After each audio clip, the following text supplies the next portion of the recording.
Hello, everyone. I'm Hilda Truexton, Executive Director of the Society of Decision Professionals. Welcome to the worldwide virtual memorial celebration of Ron Howard's gift to us and the world. To begin, I'd like to introduce Jeremy Walker, President of SDP. Jeremy, the floor is yours. Thank you, Hilda.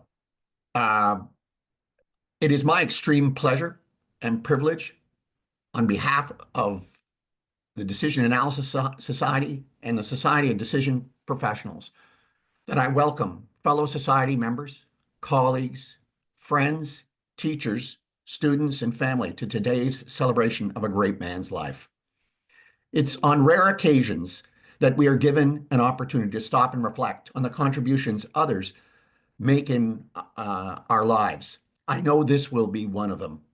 Ron Howard helped unlock some of the mysteries in the way we can improve ourselves simply by showing us what superpowers we all have when we can effectively just think more clearly. Not only did he help decode our thinking, but importantly, he looked to share this with others. And aren't we all better for it? I look forward to hearing your thoughts and feelings today on how he might have impacted and changed how you look at the world. So on behalf of Robin Dylan Merrill, the head of DAS, and myself, thank you so much for being with us today. With that, let me throw things over to Carl Spetzler, chairman of SDG. Thank you so much, Jeremy. It's been my pleasure to organize this. And let me say, when I started all this, I guess I bit off more than I had thought. The outpouring, the number of people, the design, we originally started with a design of separating personal and professional. That didn't work because Ron was a whole person to all of us. And it's been a great privilege to reconnect with so many of you and to get this sense of what Ron was to all of us. We'll have many presentations, and Hilda, we have kind of an agenda that we wanted to share with everyone. It is all about the spreading of these concentric rings that really are making a difference to the whole world. And so in this, we have it organized into two sessions. In the first session, we'll start off with John Howard, one of his sons. Then the Mathesons and Adam Seaver and Jeff Belcora, they'll all do a little longer segment. And then we'll have 13 shorts. Some of the things that we're doing will be recorded, and you'll see the transitions that way. Bear with us. We have so many speakers in this, and you can see the lineup. I won't go through them individually. And keep the spirit of Ron with all of us throughout this, and with what we're really trying to do here. And we won't get caught up in the logistics, hopefully, okay? Because it's quite an ambitious undertaking to have so many people speak. With that, let me turn it over to John Howard, son of Ron. Thank you, Carl. Thanks to the committee that organized this and all the attendees. This is amazing. Dad would occasionally quip, "Which one are you?" I'm number 3 of 4. I remember many of you from the attendees list, from the backyard TA barbecues, the occasional dinners, company parties. I was younger then, but to help you, I was the cute one. Growing up, Ron did not come from privilege. Money was very tight. His family lived at a series of places. It was a difficult growing up. And he quickly realized he was going to have to do it on his own. He actually talked to me about the moment when he went, "I got to do this. No one else is going to do it." So when a school that he transferred to mistakenly put him a grade ahead, he didn't tell them. He just went ahead and skipped a grade. Later, he earned his way into MIT with scholarships, but at the same time, he had a $50 Ford, no money for dates, and no money for joining the fraternities that meant you had a social life. He was fine, and luckily my mom overlooked these problems, and we all came to be. Growing up Howard, it was off-road motorcycling, it was water pistol fights, it was constructing impromptu dams on walks up at Foothill Park. It was sailing trips. It was a huge 6-month adventure through Europe when he should have been writing a book on sabbatical. It was an amazing sort of experience of just seeing the world, which is something he always went and did. For his children, he gave opportunity, unconditional love, steady counselor, accurate reflector. He rarely told us what to do. He'd frame issues, but ultimately his biggest hope was that we would be our own people. And that's how we went through. He was a teacher, as you all know. He fostered competencies. Our house was a jumble of Legos, sewing projects, Fisher Technic, volume after volume of what they did in pre-Google, which was called books, that for us to look things up. He modeled hard work. Most of the time we were playing with those Legos, he was sitting at a massive desk in the den, writing his Markov processes book, lost in thought and not hearing the TV as it played cartoons in front of him. His expectation was that we would do our best. That was all of this led to. Once he came down the driveway, and my brothers and I were up on a 10-foot tower we built that was swaying in the wind and just under our weight as out of some crate lumber that we'd found. He sort of drove by, parked his bike, went inside, then walked out and explained to us how lateral bracing would be the thing we need. And it was a teaching moment, not a get the hell down from there.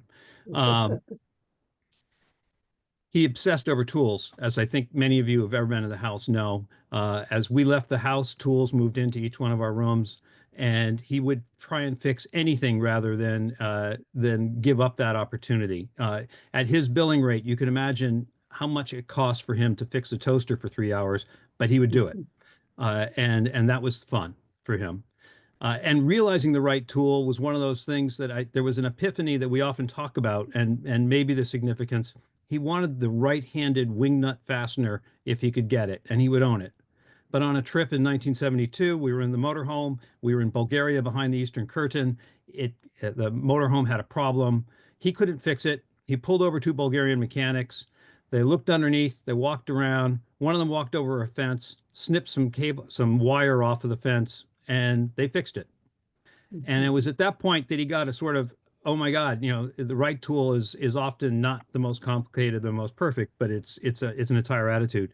And I often wonder when he redid the DA courses to take out a lot of the math and frame it in ways that more people could understand, if that was some of the thinking going through the back of his mind. He was a lifelong learner. He kept a pencil in his books, and whenever he saw a word he didn't know, he would write it in the cover and then drill himself on it. He loved that. The humbling side effect of this was even at the very end, sitting, he would correct my grammar and my word usage. And so thanks, Dad. He wasn't an iconoclast. I think nobody who knew him as anything other than himself. He would wear his Ben Davis jeans. He drove around in a beat up, very old motorcycle, and with a huge leather briefcase. He wore a clip-on tie, even when they were never in fashion, actually. And he did things his way.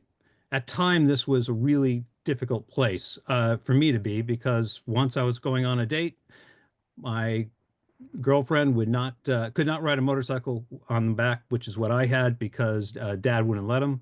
I went to Dad asking for the car, and he said, listen, if it's her dad that won't let you have a car, or you drive a car or motorcycle, he should provide the car.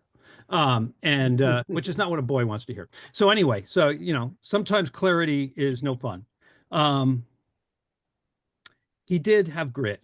He processed losing 2 spouses, his son's family. He weathered serious medical issues, but he was able to sort of stay on top of it. He would say, and I think most of you heard this, it was better to have known them and suffered this than to have not known them and avoided this. And that kind of was the grit that he showed. He did not let these issues get between him and living.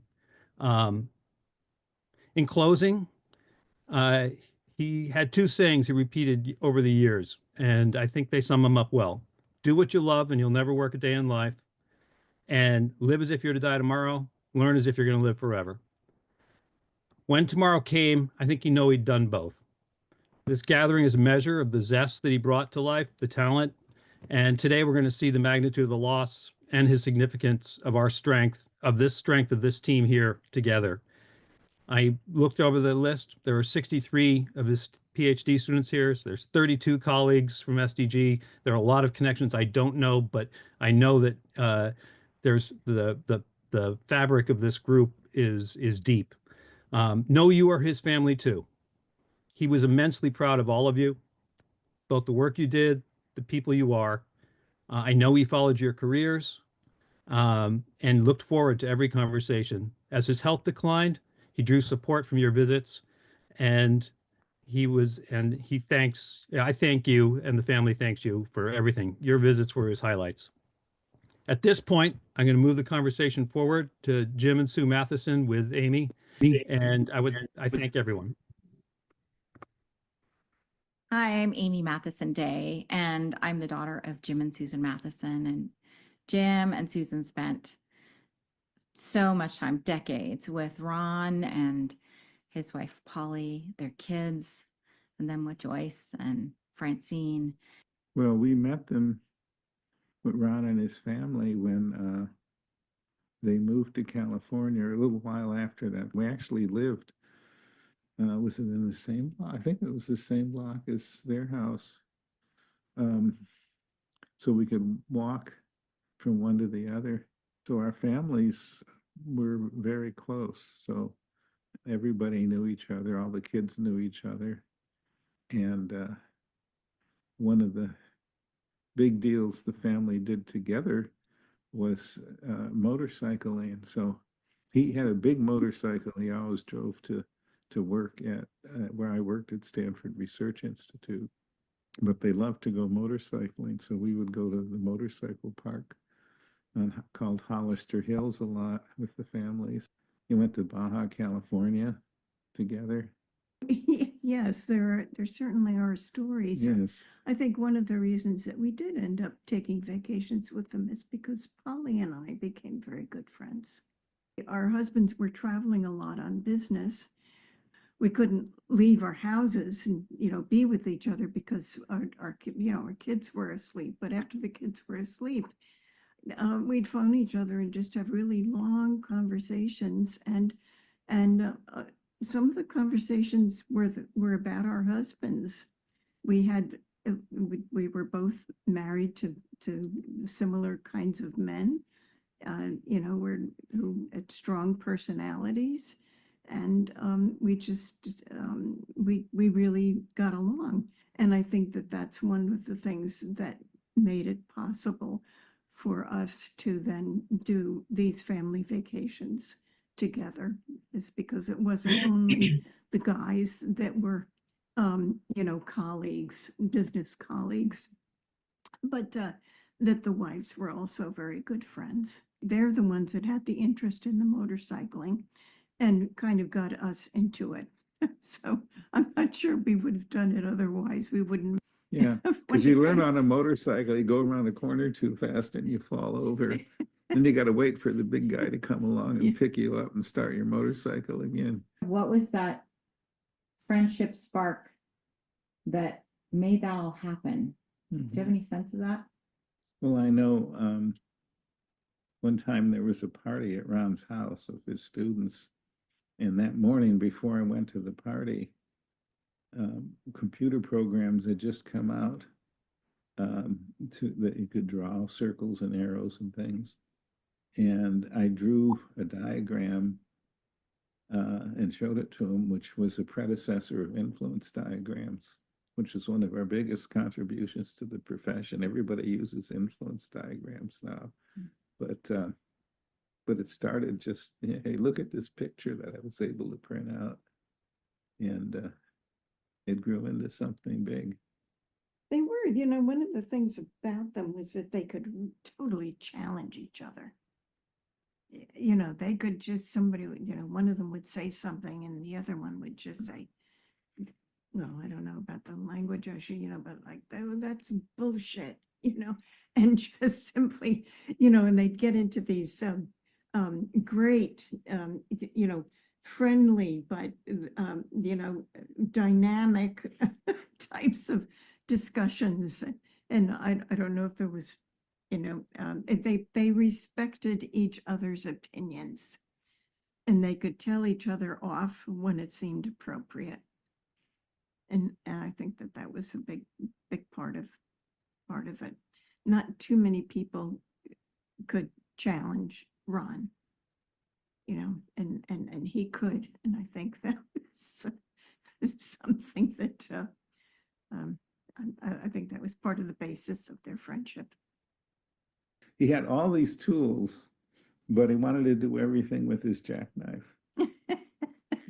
So if he could possibly do it with the jackknife, there's a famous picture of us fixing a sail on a boat, and he's doing it with his jackknife.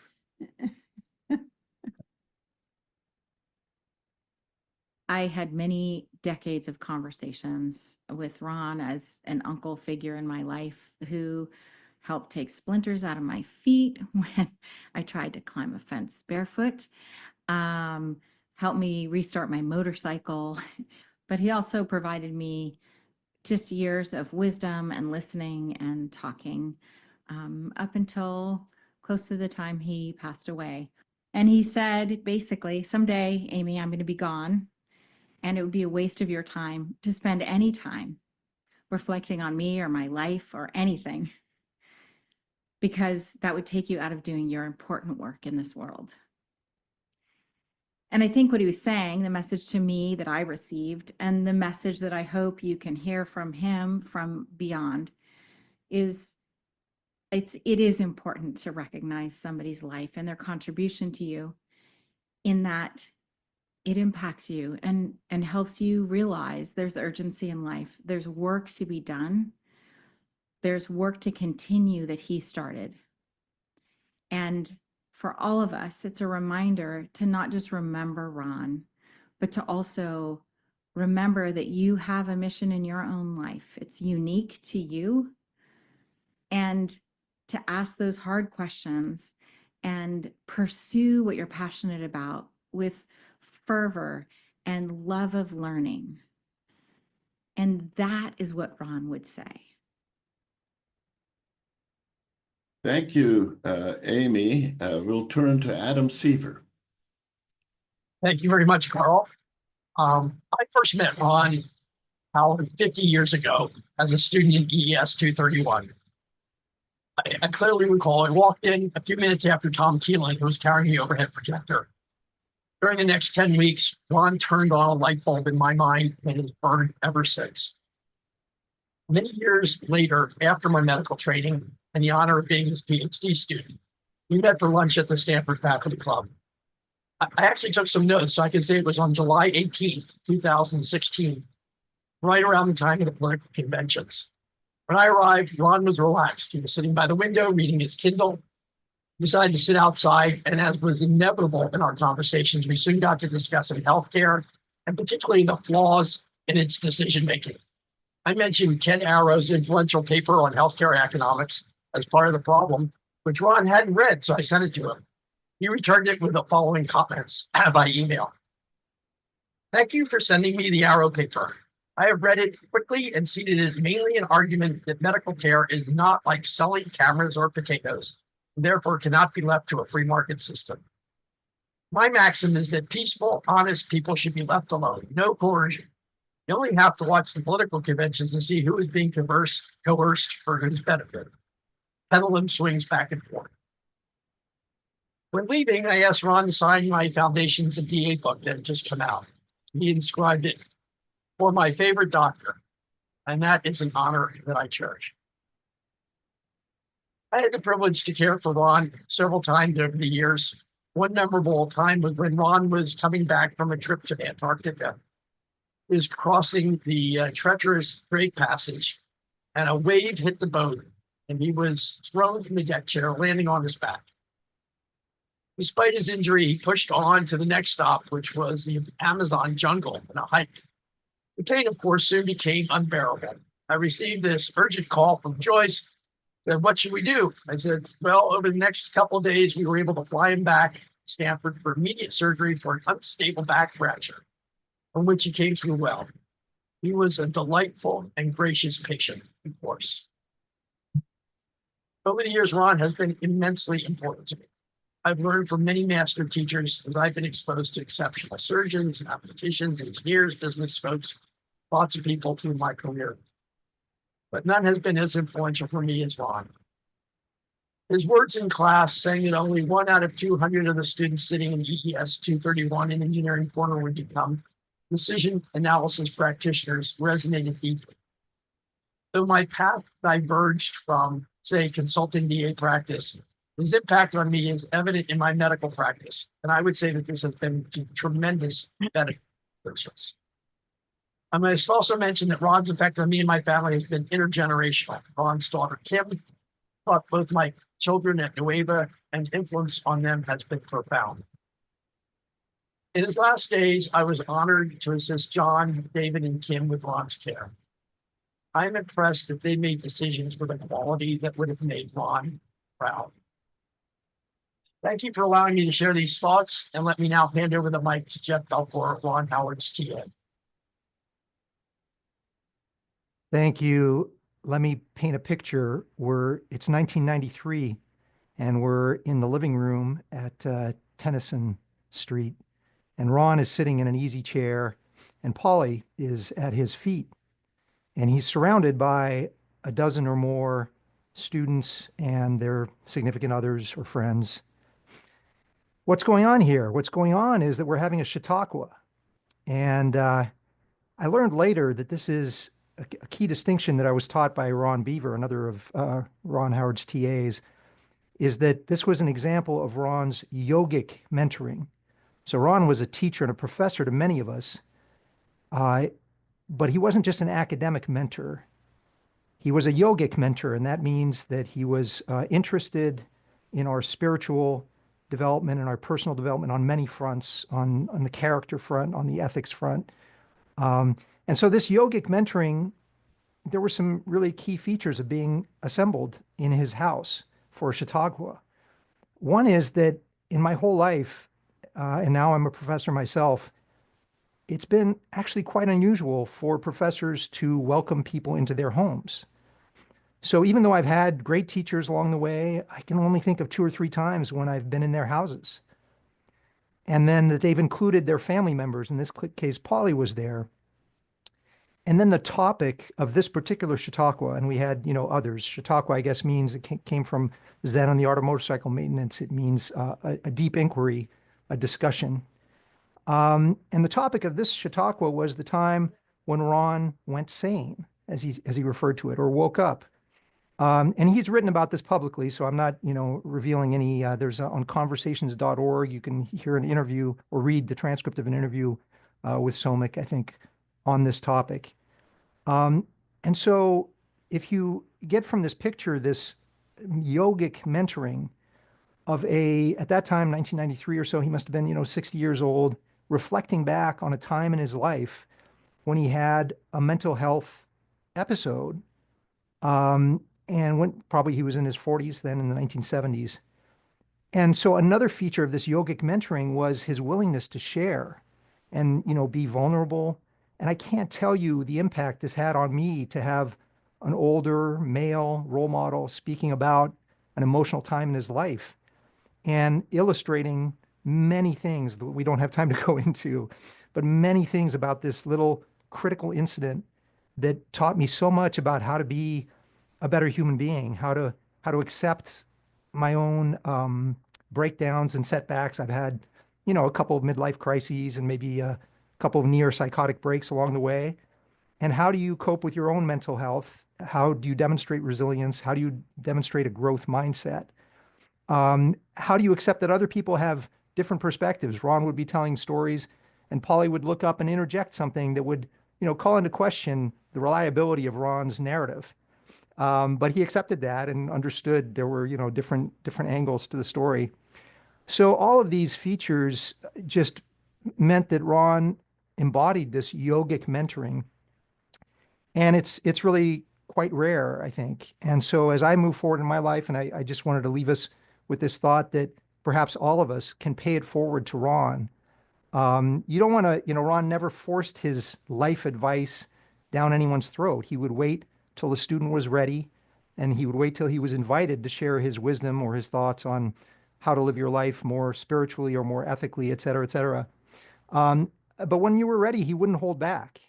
There's a Reddit meme now about ask me anything. You could ask Ron anything, and he would give you a straightforward answer, including one that was vulnerable, that was emotional, that, really revealed himself more deeply. And so as I try to pay it forward, I try to emulate this. I have some other colleagues, Laura Esserman in the healthcare field, who knew Ron and loved Ron. She is another one of these mentors who invites her students into her home and cooks for them and shares her family with them. And I've done some of that. And those of us who aren't professors, just also please think about paying it forward in terms of when there's maybe younger people in your lives. How can you be vulnerable to them and share more deeply than you might otherwise? Not fearing that you might look weak or you might be judged, but showing young people and everyone really, what humanity means and the challenges of life and how we can all overcome them. So I just want to leave you with a brief reading that I came across that says, grief, I've learned, is really just love. It's all the love you want to give, but cannot. All that unspent love gathers up in the corners of your eyes, the lump in your throat, and in that hollow part of your chest. Grief is love with no place to go. And that's by Jamie Anderson. And I will say, I feel that grief, and I have that lump in my throat, and I'm missing Ron. But Ron also taught us that love is not a resource. Ron was about teaching us decision analysis and allocating scarce resources. But he taught us love is infinite. And so even though the grief does get bottled up as love with no place to go, I know that we can pay it forward by loving more and by spreading the love. So thank you. And it's now my turn. I'm a little overcome here. But it's my turn to introduce Eric Bickle. Take it away, Eric. Okay, thank you. Yeah, that was touching. So Ron changed my life by changing the way that I think, in small ways and in significant ways. There's too many examples to go through here. A small way, we went to the faculty club. Adam mentioned that Ron used to take his students to the faculty club. And I was the lead TA, and so I needed to make the reservation. And we got there, we checked in, and they asked how many of us there was going to be. And I said less than 8. And Ron gently pulled me aside, and he said, if you can count it, it's fewer. If you can weigh it, it's less.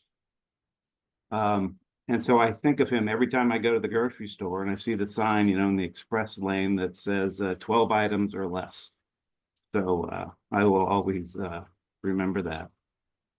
In terms of something significant, again, there's just too many. But I think the first one, we were at a mixer with faculty that was in Terman. And it was the first time I got to talk to Ron. And I went there to do energy policy. And I was talking to Ron about that. And I said, we need to do what's best for society. And when you're talking to Ron and he would get engaged, he kind of zero in on you. And he asked me, what's society? Who is society? And of course he meant, it's just a collection of individuals. And, that he kind of broke through a whole deeper level of, of thinking, and, really showed me a different way to think and a different way to reason. And so for that, I'm very grateful. So thank you for giving me the time to speak. And now we'll hear you. I put a timer so I wouldn't go too late. So now let's hear from Miriam Rivera. Thank you. Hi, I'm Miriam Rivera, and I was a student of Ron Howard's in the Beginner's Decision Analysis course in 1994. Ron was a big part of our family life because my husband, Clint Corver, was his student. And we had Ron to our home many times over the years. I initially was a bit afraid of Ron. As a student, I felt the sharpness of his intellect and his Socratic dialogue with students and was a bit intimidated. But also, I learned very quickly that Ron was a very open and vulnerable leader. He was the first professional and leader that I had ever heard talk about mental health issues, his own. And he was very open about that. Also, as a caregiver, when Polly was very ill, he used to wear a pager to class. And he was very open with the students that if something was happening with Polly, that he might have to leave the class and the TAs would take over. That kind of leader role modeling was really important to me in the world of business, where I tried to balance being a working woman, an executive, and later a mother. In addition, Ron was a person that I saw become softer with age, and unfortunately with many losses, including Joyce and the death of his son, daughter-in-law, and granddaughters. What I saw him endure, and that led to broken heart syndrome for real, was something that I think would have stopped most people in their tracks. But in many ways, I think it increased Ron's compassion towards others and made him a softer person in his later years in a way that I continued to admire both his endurance and his compassion. So those are things that I'll remember and really value in how Ron showed up in my life, both personally and professionally. Thank Miriam for that.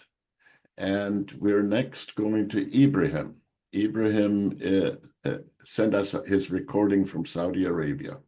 My name is Ibrahim Al-Mahjil, and I'm a student of Ron Howard.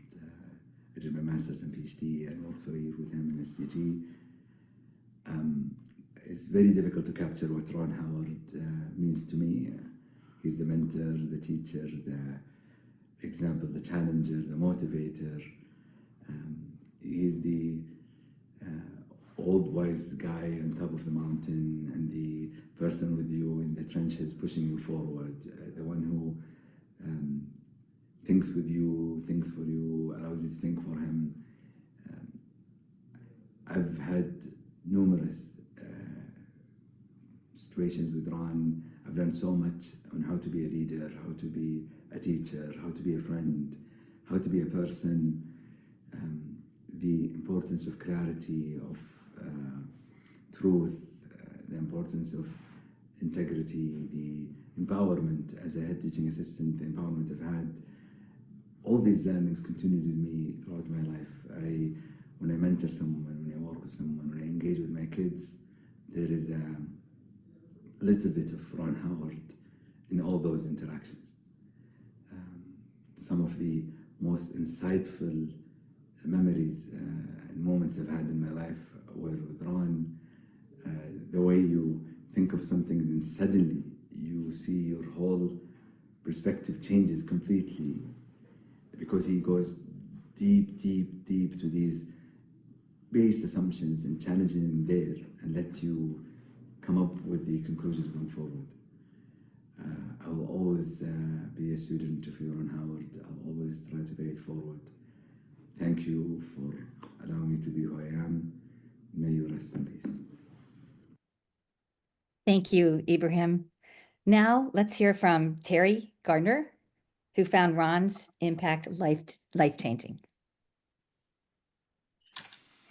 Several years ago, Ron Howard gave a presentation about the history of decision analysis at our annual DAG conference.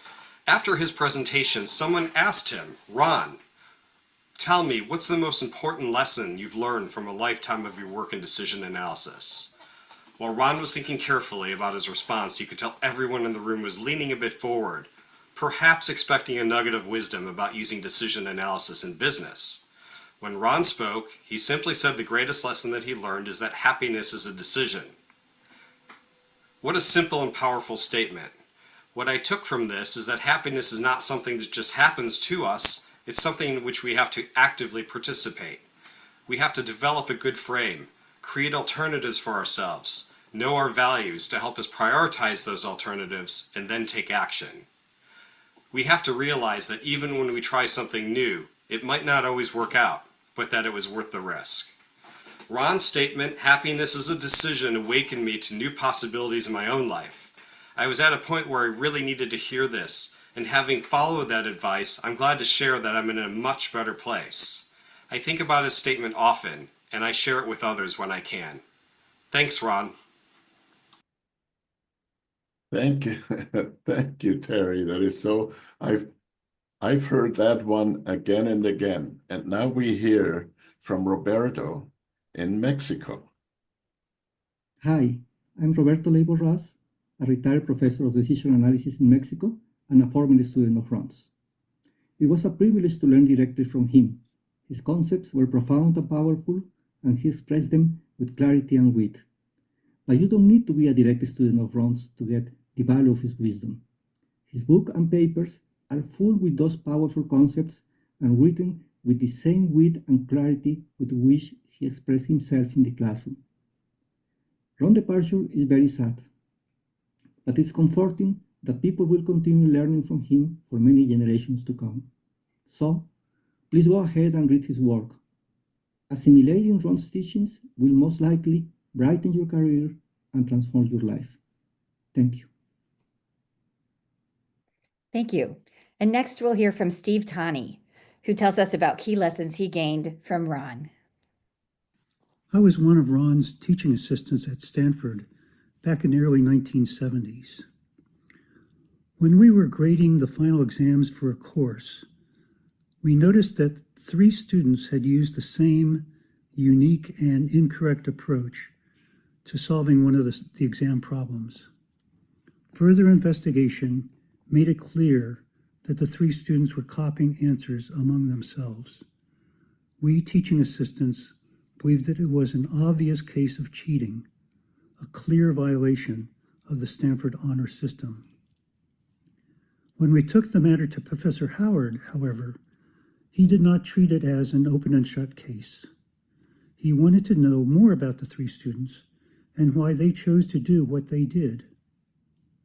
It turned out that the 3 students were all from Mexico and that they felt great pressure to do well in their coursework in order to retain the government-sponsored scholarships that allowed them to be at Stanford.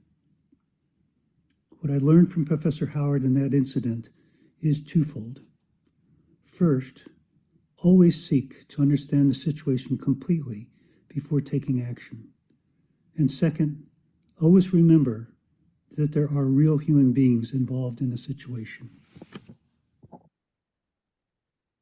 And you know, Yong Tao came in last night from China, but he sent us a wonderful story, and Jeannie will read that story to us. Thank you. And thank you to Young, who sent this in. He entitles it A Life and Death Decision in Tibet. Ron, I'm booking our flights for the day after tomorrow, I said to Ron in our Lhasa hotel after a few good days of touring Lhasa, including the Patola Palace, without having to rely on the oxygen bottles. What about the base camp of Mount Everest? Replied Ron. You mean the base camp at 17,060 feet? I wasn't sure if I heard him correctly. We had planned Professor Howard's 2006 5 weeks in China as a spontaneous trip without much specifics, except that he must go to Tibet, which I thought he meant Lhasa, like most tourists.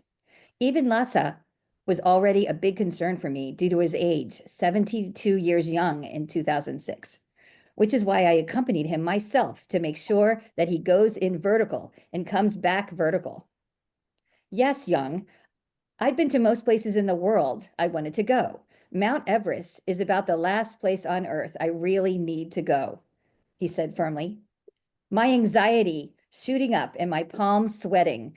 I just climbed the base camp about a year ago. The air is so thin that even my teenager had trouble breathing. And we only caught a glimpse of Mount Everest. For most of the time, it was behind a thick veil of cloud. Besides, most of the roads had big potholes, one after another. It took 3 days and 2 nights to drive there. Remember the life and death decision discussions and micromorts? It was clear that Ron had well reached his clarity of action. I did not remember if he quantified the microports of going to base camp. I reshuffled my schedule and we marched toward the top of the world. After long and bumpy rides, Ron and I arrived at our destination. Lo and behold, we had clear skies and a spectacular view of Mount Everest against all odds. Thank you. That now, the next speaker that we have is David Heckerman. David, are you here? I am. Thanks, Carl.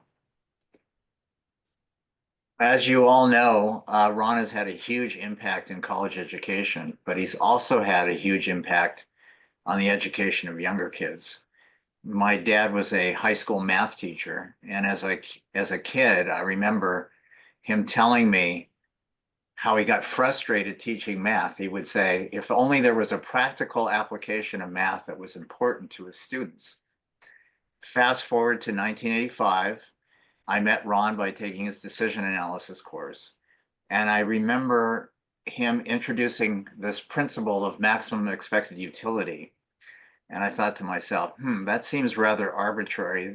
Surely there's other principles you could use to make a decision. But then about a week later, Ron gave this very intuitive and convincing proof that if you follow some very no-brainer principles or rules, you have to use maximum expected utility. And that's when the light bulb went off for me. I thought to myself, oh my, this is exactly what my dad has been looking for all those years. I shared the idea with him. He immediately got excited. And we both agreed that decision analysis is really this practical, important application to students studying math. And ever since then, I've been working with Ron and others in the Decision Education Foundation, which Ron fostered, to make these lights go on for students. So Ron, you changed my life, you changed my dad's life, and you will continue to change the lives of many. I'm going to miss you. With that, Tasso, please take it away. Thank you, David. So I'm going to talk about a lesson that I learned from Ron about happiness and the perfect life preference probability. Preference probability is the probability you assign to the outcome of an uncertain deal that makes you indifferent between that deal and something you already have. So if I have something that I value at $50 and I'm indifferent between that and a 50-50 chance of winning $100, my preference probability would be 50%. The preference probability shows how much I value what I have in relation to the two extremes of the deal. So if my preference probability is very high, it implies that I don't see much difference between the upside of the deal and what I already have. One day, Ron asked us to think about the perfect life and define it any way we want. A life we're going to live for a long time, be healthy, have tremendous wealth, plus anything else that we think is important to us. He then asked us to think about a deal where on one side we have the perfect life, and on the other side there is an instant painless death, and assess the preference probability that would make us indifferent between that deal and our life as it is today. That's an indirect measure of our level of happiness, or the way that Ron put it, it's the answer to the question, how are you doing? all of our numbers were in the very, very high 90s, implying that, we didn't really see much difference between the perfect life and what we currently have. He then said, imagine if you lost your job or something happened and you lost a big part of your net worth. How much would that number change? We all realized that number wouldn't change by much. His point was that every time we suffer a setback in life, we can go back and look at the perfect life preference probability. If that number doesn't change by much, as painful as that setback may feel, it's not really that important. And with that, I'm going to turn it over to Ji Wang, another one of Ron's PhDs. Thank you, Tasso. Hi, everyone. This is Xi Wang, and Ron was my principal advisor when I got my PhD in 2013. I remember in the final part of my dissertation defense, when I was about to send out acknowledgments, I said to Ron, you know what, boss? We PhD fellows often struggle in our meetings. We struggle to find something to challenge you other than saying you're right. And he laughed out loud. And to me, it was a special thank you to him. And people who don't know him might ask me if that means Ron was an opinionated man not willing to listen to others. But not surprisingly, he was completely the opposite. And as a matter of fact, we PhD students was hoping that he could share more simple answers for us to scratch down as quotes or even models. But his Socratic way of teaching often leave us way more provoking questions than simple answers, while he would humbly phrase those questions as food for thought. They were often feast for my brain. The key behind this was not just the teaching methodology, but that he spoke to people as equals and respect everyone's diverse identity. This is such a valuable and rare virtue that I will always remember and keep passing the torch to the people around me. And last but not least, there was one quote from Ron that I did successfully jot it down, which I really love and would like to share with you. He said, decision analysis does not necessarily make you stay longer on this planet, but it can help you make the most of your stay. I'm sure Ron had made the most of his stay, and I hope we all will be able to do the same. And thank you for everything, Ron, and thank you guys. And now let me pass the mic to Bruce, who taught Ron's message to more people than anyone else. Bruce. Thank you. So my background is green. I have been trying to fix it with my Swiss Army knife based on what I learned here. No luck yet.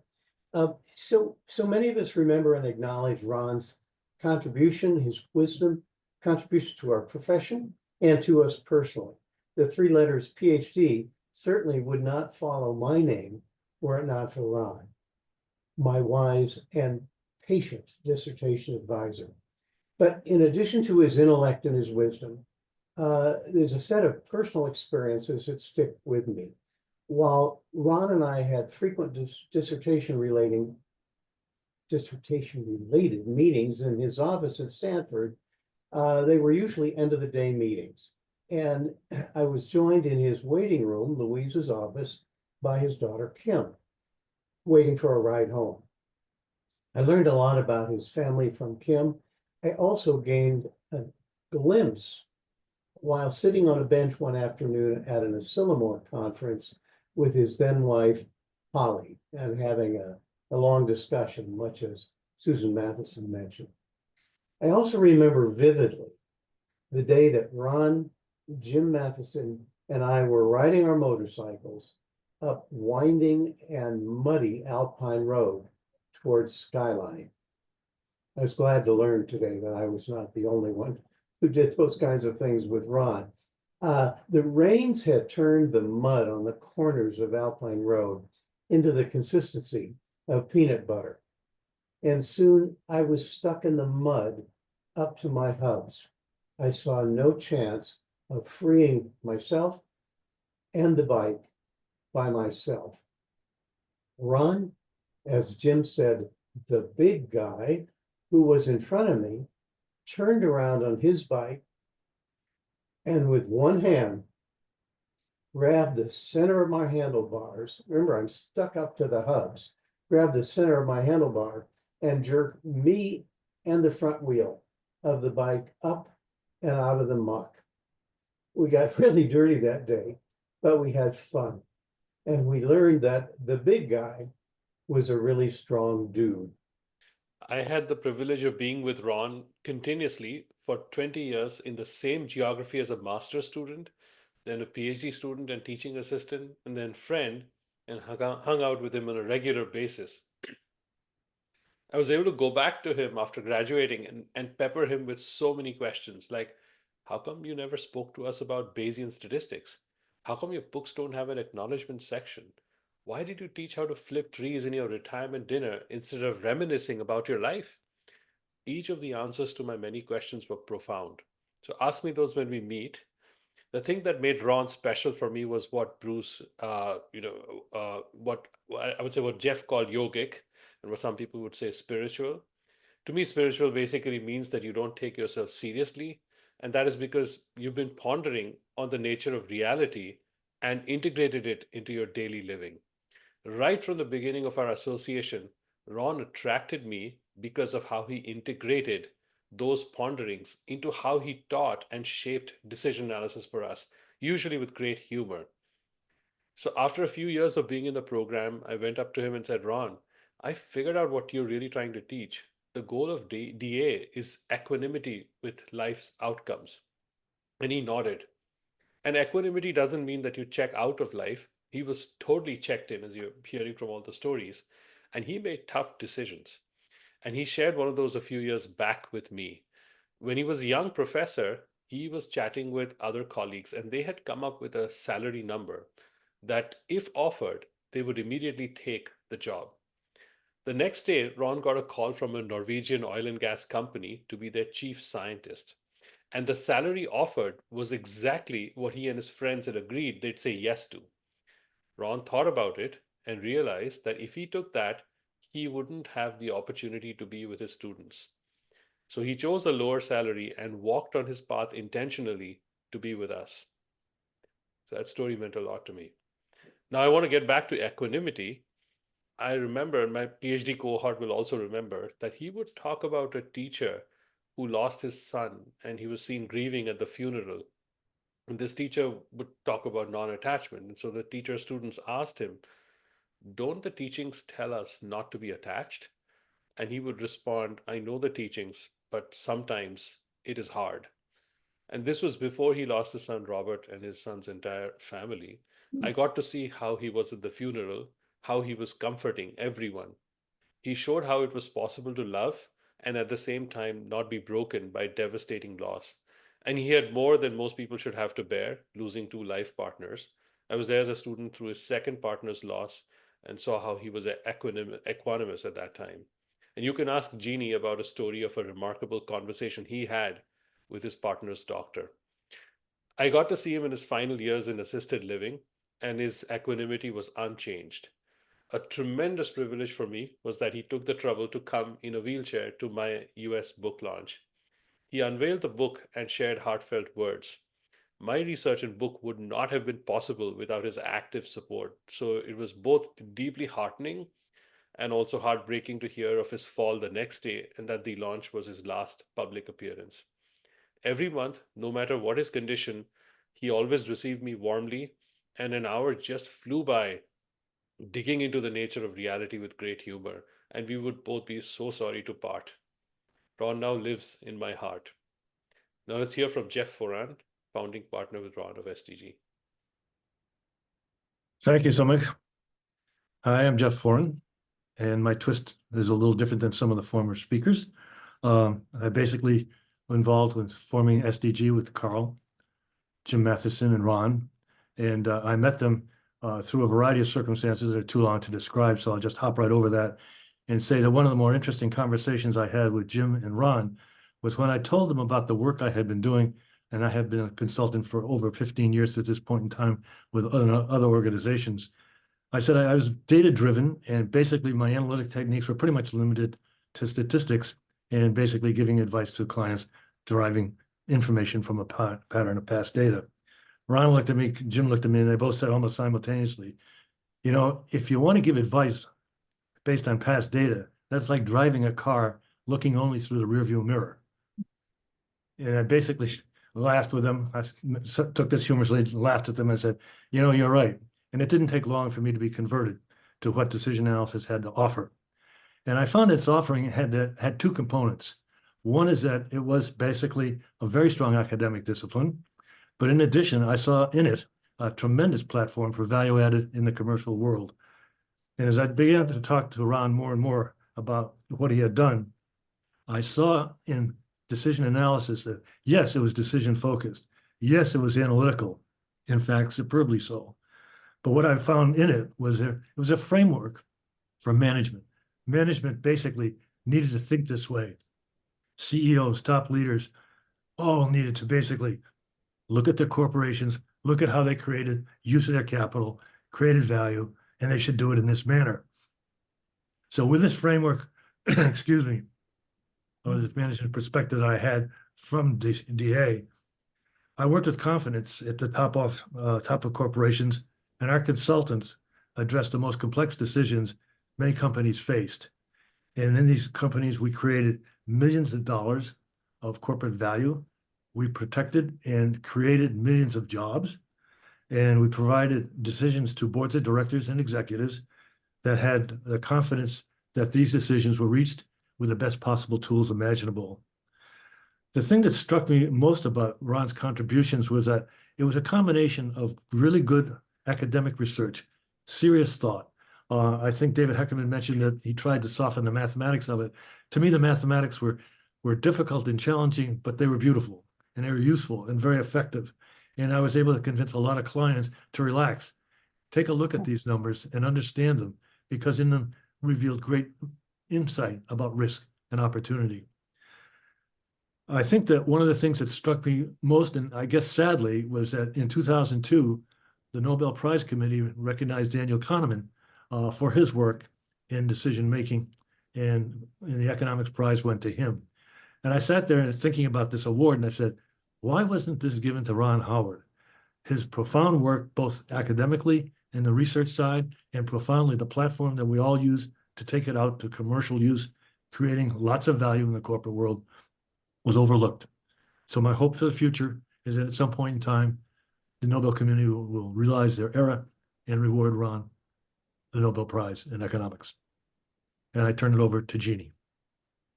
Thank you so much, Jeff. And it's so wonderful to see all of you here. You know, I have the job of kind of bringing to a close our first hour, and I don't see any questions or answers. So I thought I would just try to summarize what I've heard and maybe share with you a few things that I had such an honor to learn and remember from Ron. And it's not just a privilege, I wanted to mention, to be with Ron. It's also a privilege to be with all the people who Ron affected. And that's all of us here. That's our community. And I hope that it will just continue to grow. So we've listened to many speakers so far and their personal stories with Ron. And it reminds me of a favorite definition of a friend. A friend is someone who makes you better. And Ron was that to each person he met. In fact, he would introduce us as his teacher, his colleague, his friend, learning from us, treating us as peers, sparring partners, correcting our grammar and precision in our language. In general, just making us better. People would be able to tell without knowing that we had just had another great meeting with Ron that day. He shared with me some insights into how he tried to treat people and what motivated him. So he shared with me what he was doing. He summarized it as, Jeannie, I'm just offering people clarity of action, and it simply requires being honest and truthful. And why he was doing it. We discussed not too long ago, I would say in the last year, that he felt so loved by his mother. And true pain, he felt such true pain for anybody who wasn't as fortunate as that. He didn't know how someone could begin to recover from this, though I believe he wanted to remedy this in every single conversation he had. And he also shared with me how he often was doing it. You may have experienced this too. He would meet you where you were and bring you along to a new way of thinking for you with such clarity that if you were not paying close attention enough, you might think you knew it all along. I call this great love. One of his executive students summarized, quote, Ron was the dean of my executive program way back in 2011, and I very clearly remember his first words. This program will not teach you anything, but it will rewire your brain for strategic thinking and decision-making, unquote. He loved us so much that he wanted to rewire our brains. So when someone asks you, what happened to you? Probably the most honest and truthful answer is, a Ron Howard, fortunately, happened to me. And this is how it gets passed on. A young relative of mine shared this in early October. I don't think I ever met him, but I've heard you mention him many times.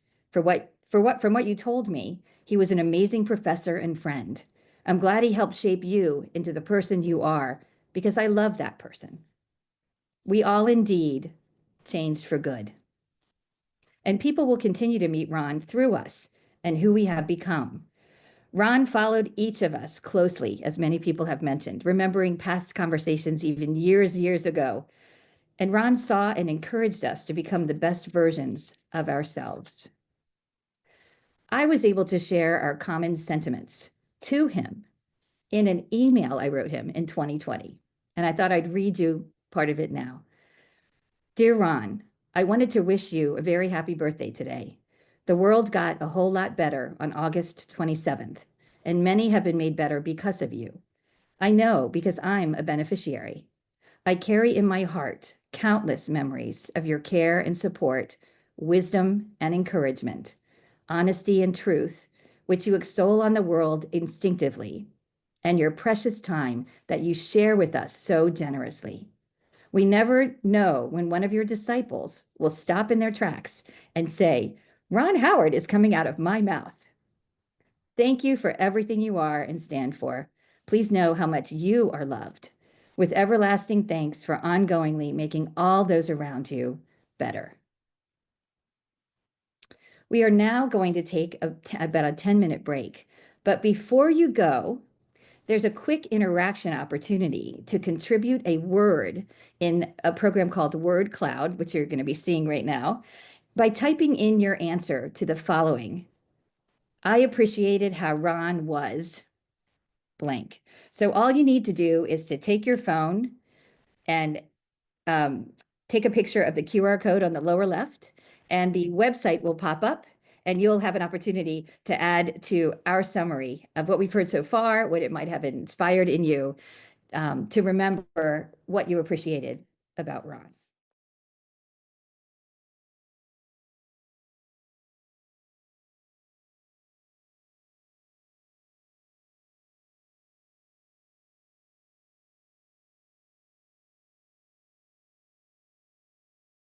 Hello and welcome back. What a wonderful word cloud. It clearly paints a great picture of Ron. And let me introduce the second session here. We again will have many speakers, so bear with us. It will be probably take us a little bit past the next hour, okay? But looks like around 60 minutes. First, we'll start off with some longer comments from Dale Nesbitt, Jim Matheson, interviewed by David, his son, Ali Abbas, Clint Corver, who both co-authored books with Ron, and then from Tom Keelan and myself. And then we'll have 13, I've been calling shorts, and this seemed to work very well. People will introduce the next one, and we'll just keep the flow going as we did before. I was very moved by the first session, and I don't want to take more time now and just turn it directly over to Dale Nesbitt, who continues to teach some of Ron's courses at Stanford. Dale. Thank you, Carl. I was asked today to talk a little bit about Ron's legacy and accomplishments. By way of background, I came to Stanford in nuclear engineering, fully paid, so I didn't have to work or TA or anything. I was sitting around in the lab one day, and a gentleman named Jim Goodrich said, you know, there's this guy down at EES at Stanford. You ought to go take some of his courses. Jim Goodrich, son of Louise Goodrich, secretary of Ron. So I was introduced to Ron by his secretary. What was his most important or greatest contribution? People debate this all the time, but people kind of default reflexively to the notion that it was decision analysis. I was blessed. I was able to interact with Ron in all four of his contribution areas, and I thought I'd summarize those a little bit. And the way I do that, I think of Ron's contributions in very much the way I might think of Beethoven's symphonies. Every symphony is a work of art in its own right, both independently and collectively. So let's use the symphony analogy to talk a little bit about Ron's contribution over time. The early Beethoven symphonies, those of you who are a music fan, were conceived and written by a very young, very energetic man. The Eroica, the third symphony, was written in 1802 when he was in his 20s. It was brooding, it was nascent, it was a testament to Napoleon. And once Napoleon became known to Beethoven as a bad guy, he recanted the dedication. By analogy, Ron conceived and invented policy iteration in the Markov theme, in the Markov space when he was a very young and energetic man. And his 1960 book, Dynamic Programming and Markov Processes, was a work of art. Apparently his thesis. He's described to me a couple of times whether it was his thesis or not. I never did figure it out. And then he wrote the Frog Book, which to me was a Rembrandt because I studied out of it and my own thesis research was based on a lot of that. And so that's Ron's Eroica. He had policy iteration that he invented, which had been a problem lying around since the days of A.A. Markov around the turn of the century, and no one solved it till Ron came along with an extremely simple notion. You got a finite number of policies, and if you can improve each policy each time, you'll ultimately get to the end and get the optimum. How simple, how elegant. Okay, shortly thereafter, I think, as Ron characterized it, I solved those problems. I looked for something else to work on. And he came at that point to what I call his Fifth Symphony. His Fifth Symphony would be much like Beethoven.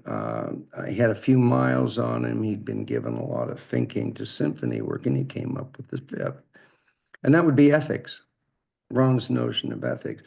Ron never invented ethics. In fact, he continued the work of Immanuel Kant and John Stuart Mill and Jeremy Bentham. But what he did was focus it and make it real and taught it to all of us and helped us understand what ethics really is. I think his contributions there are still to be realized by those of us who still work in that field. So ethics was his Fifth Symphony. About the time of ethics, or a little after, Ron related to me that he started thinking about a coercion-free society. What does it mean to be free? What is a free society? What is free decision-making in a group? And that's like his Sixth Symphony, the Pastoral. That was written when Beethoven was an older guy, had a lot more miles on him. He was losing his hearing. He was physically suffering a little bit. And he had a ray of light and wrote the Pastoral. Ron had a ray of light and started thinking about coercion-free societies. And he came up with what I call his little constitution, which is peaceful, honest people have the right to be left alone. He and I started writing a book. Is there a common theme here on that? I have that book in a late draft now. I was working on it with him a little bit when he lost him or was when his health deteriorated to the point where we could no longer work at it. I think that is a pastoral symphony, the thinking behind what a free society is. Everybody running around with their own little decision tree, and there's nobody in society that messes around with that decision tree, cuts an alternative off and doesn't let you do it, or adds an alternative and forces you to take it.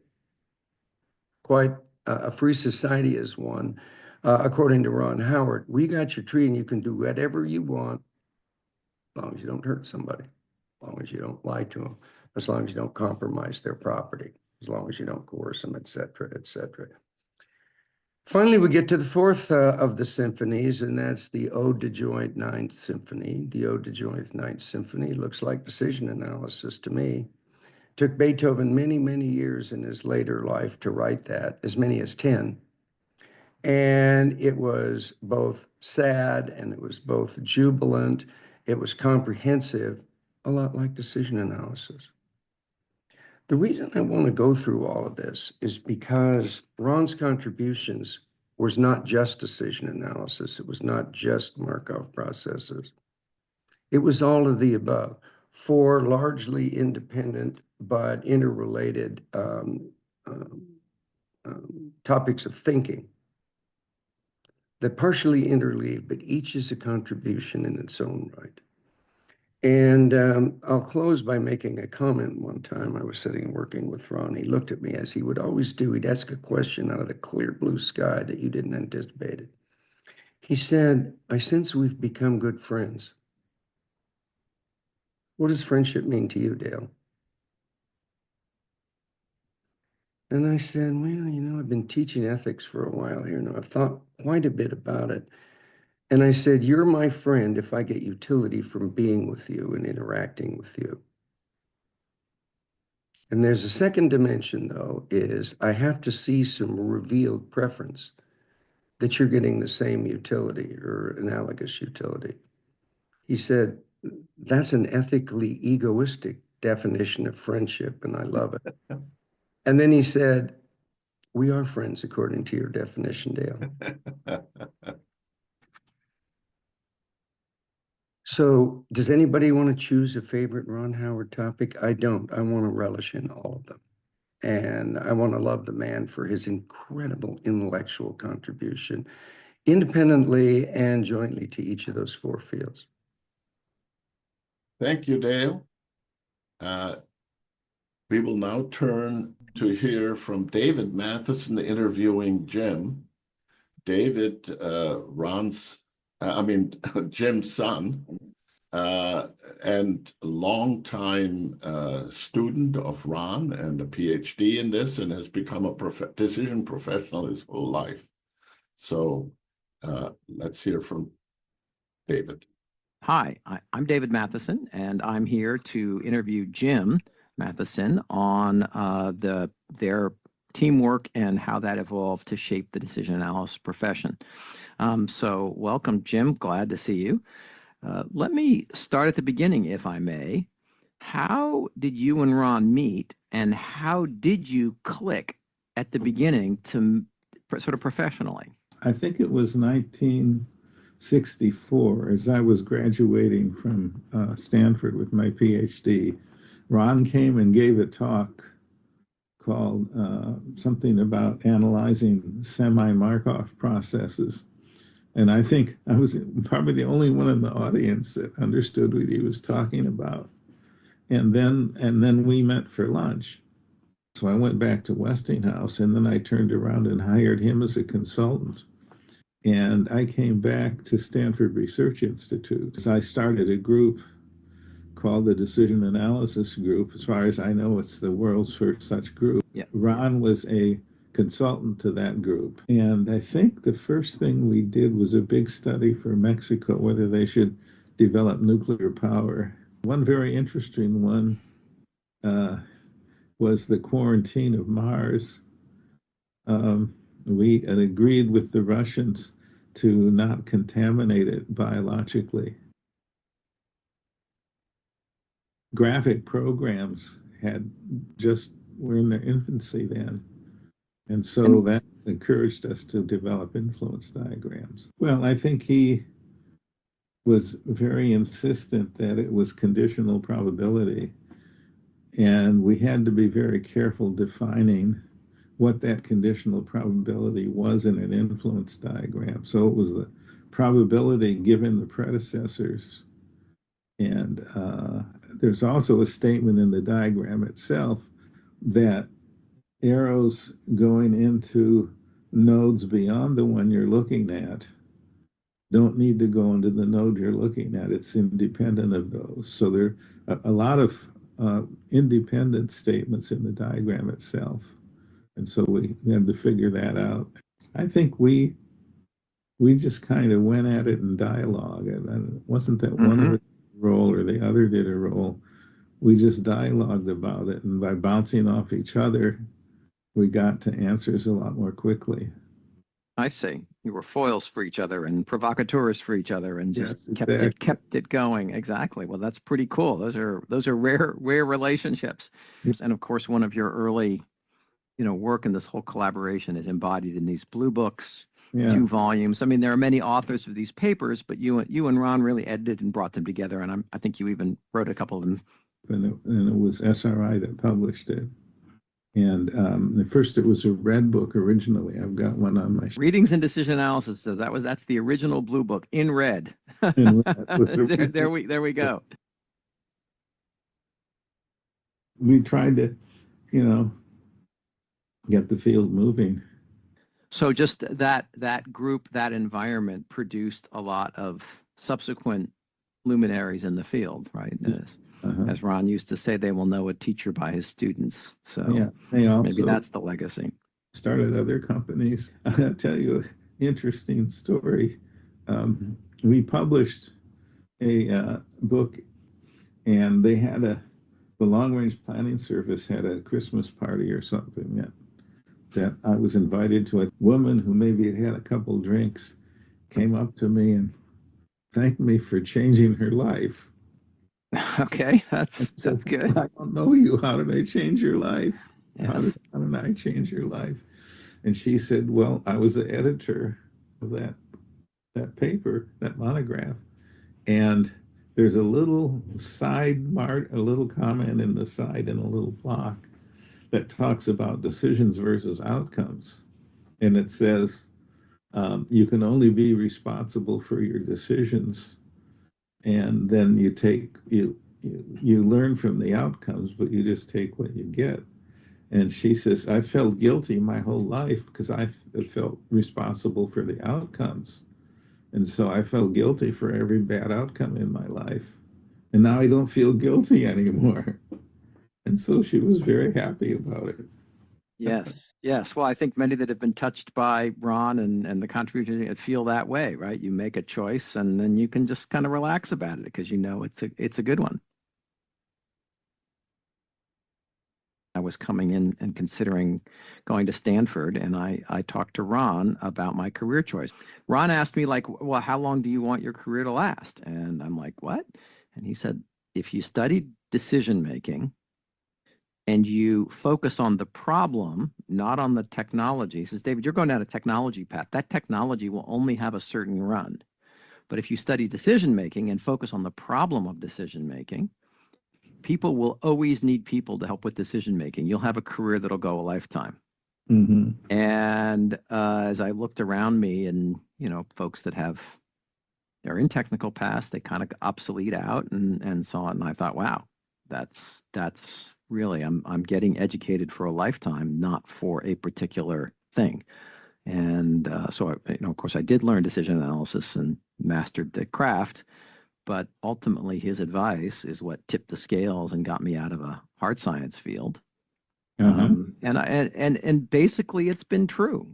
It's don't do what old men did. Seek what they sought. And I think that's what he was actually saying to me at the beginning, and it's true here today. And I think it's great advice for everybody. Thank you, David. I think that is really quite a good contribution. And let me now turn it to Ali Abbas. Ali Abbas is a professor and I think continues to teach in this field. To you, Ali. Thanks, Carl. So many people would have heard about Ron professionally, policy iteration, influence diagrams, starting the field using the word decision analysis for the first time. I think there's equal learning from the personal interactions with Ron. And I met Ron, I went to Stanford for electrical engineering. I took a year of absence from a company called Schlumberger. And I took decision analysis. And I got hooked on the field. And in a meeting with Ron in his office, I scheduled the time. I said, Ron, I'm in electrical engineering. Do you think I can study this and get a PhD in it? He said, well, Ali, my background was electrical engineering. I said, okay. And I'm on a leave of absence from a company called Schlumberger. Ron said, Schlumberger paid for my undergraduate tuition at MIT. And I've always been curious about the details of what they do. And so this was an immediate icebreaker and a lot of conversations we had had. I shared a lot of personal moments with Ron. While I was in the PhD, I lost my father. Ron was there. We had a big chat. And he talked about the loss of his own father. And he said that he found peace in his memories of his father. I was on sabbatical at Stanford when Ron lost his son. And we had agreed to meet at 2 p.m. to work on the book. And I got a call from Ron at 11 o'clock in the morning. And Ron said, have you heard what happened? I said, no. So he told me. And, he was very emotional when he was talking about it. And I said, well, I'm very sorry, Ron. And so let's cancel today. And he said, no, I'm not calling because of that. I'm calling just to let you know when we meet. And I told Ron I was going to stop by. I gave him a big hug. And then I left. And I said, Ron, there is a lot going on. But that just gives an example of how Ron was. There are a few things, if I were to think of, Ron's lifestyle and how he lived. One, which he called the diamond rule, which is teach others and make every interaction a learning opportunity that can help people. Ron would also say, as it is, it didn't matter whether the person he was talking to had won the Nobel Prize or had a title or was a potential donor. Ron would always bring his points of view, and that would very often lead to rich conversations. Ron was very truthful, and everyone knows that if you said the word honestly while speaking to Ron, he would take a moment to tell you that when you say honestly, it means he believes you without having to say it, but also it makes him wonder whether when you don't say it, are you being honest? Once we had a research meeting with a donor, a large automobile manufacturer, and Ron asked, are requirements, are those preferences, are they alternate constraints? What are they? And the person on the other side said, honestly, I don't know, Ron. And that was an immediate conversation about honestly and why you should say it. Ron also enjoyed simplicity without impacting rigor. Look at the party problem. Look at Kim loses an outdoor alternative, indoor alternative. I'll mention one example. When we were writing our book, we have the beer drinker, and we got an email from one of the editors saying, hey guys, can you use a different example besides the beer drinker in your book? So Ron asked why. And she said, honestly, my daughter is going to college next year, and I don't want her to learn about the definition of a beer drinker from your book. So, of course, I knew where this was going, the word honestly. But then Ron said, if your daughter is going to college next year, there are more things you should be worried about and decisions you need to make. And I'm happy to have that conversation with you. And we get an email 2 days later saying, can I pick you up on that, Ron? And Ron and her had a conversation about students going to college. Ron was very clear about the distinction between using the rules and ethics, that you could use the rules even in an unethical way. When you look in our book in the choice rule, Ron always used to have a story that he says, if you like to get beaten up in bars, you choose the bar with the highest probability of getting beaten up. Is that you can use the rules even in an unethical way, or even if you wanted to hurt yourself. And Ron, I remember, told me, Ali, should we put that in the book or no? I said, well, Ron, let's ask our editor because, she had a problem with the beer drinker definition. Now you're going to tell her about getting beaten up in bars. But she had already listened to the conversation from Ron. And when he asked her, she said, absolutely, I can't see it in any other way. So when you see that phrase in our book, you will know there was a history behind it. Ron and I had started a book, and the second part, the advanced class, I sent it out in December to a few publishers. One of them, and I said, I'll call the first part of the book in praise of the old-time religion, following Ron's famous book chapter. The editor came back this last December saying, honestly, can you change the title of that part 1 in praise of the old-time religion? And I go, well, this time I was saying it alone and it was very emotional. I said, let's have a conversation about this. And soon after the conversation, she said, I understand. I can't have it any other way except in praise of the old-time religion. As I said, when I lost my father, Ron told me that he always found peace in his memories of his father. And I know that we will always find peace in our memories of Ron. And now I'm going to pass it on to Clint Corver, who also wrote a book with Ron, Ethics for the Real World.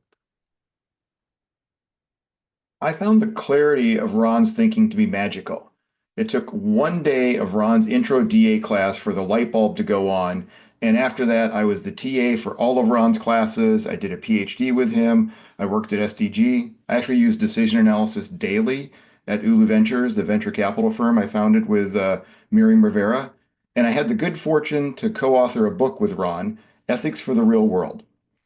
Ron liked to say that the seed for his commitment to ethics was planted in the 1970s.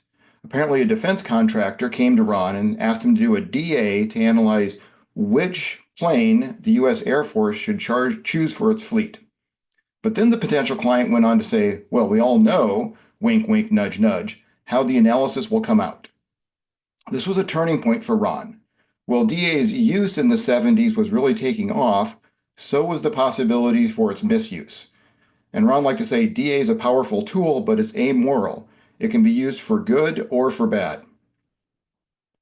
Ron liked to motivate students thinking in his ethics course with the following example. Suppose I made a powerful rifle designed for Olympic competitors in the biathlon. But then I find out that this rifle is also a favorite of assassins. What's my responsibility in this situation? Well, this was a Socratic question, so Ron wouldn't give his answer, but when asked, he would say, well, I would want to be very careful in training the people who receive this rifle. Same is true for practitioners of decision analysis.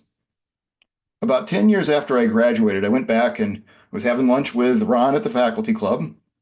And I was like, Ron, this decision analysis stuff is great. It's really helping my professional career. But your approach to ethics has been surprisingly relevant. And your point of view, I don't see it out there anywhere. It's really unique. You should write a book on this. And he looked at me and said, nope, not going to do it. Too old. But if you, Clint, would like to write a book, I'd be happy to help. So we were fortunate to partner with Harvard Business Publishing.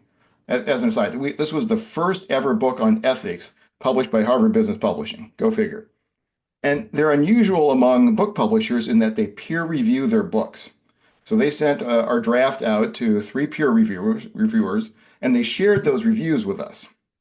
And the first one was, this is great. It's the most practical book on ethics I've ever read.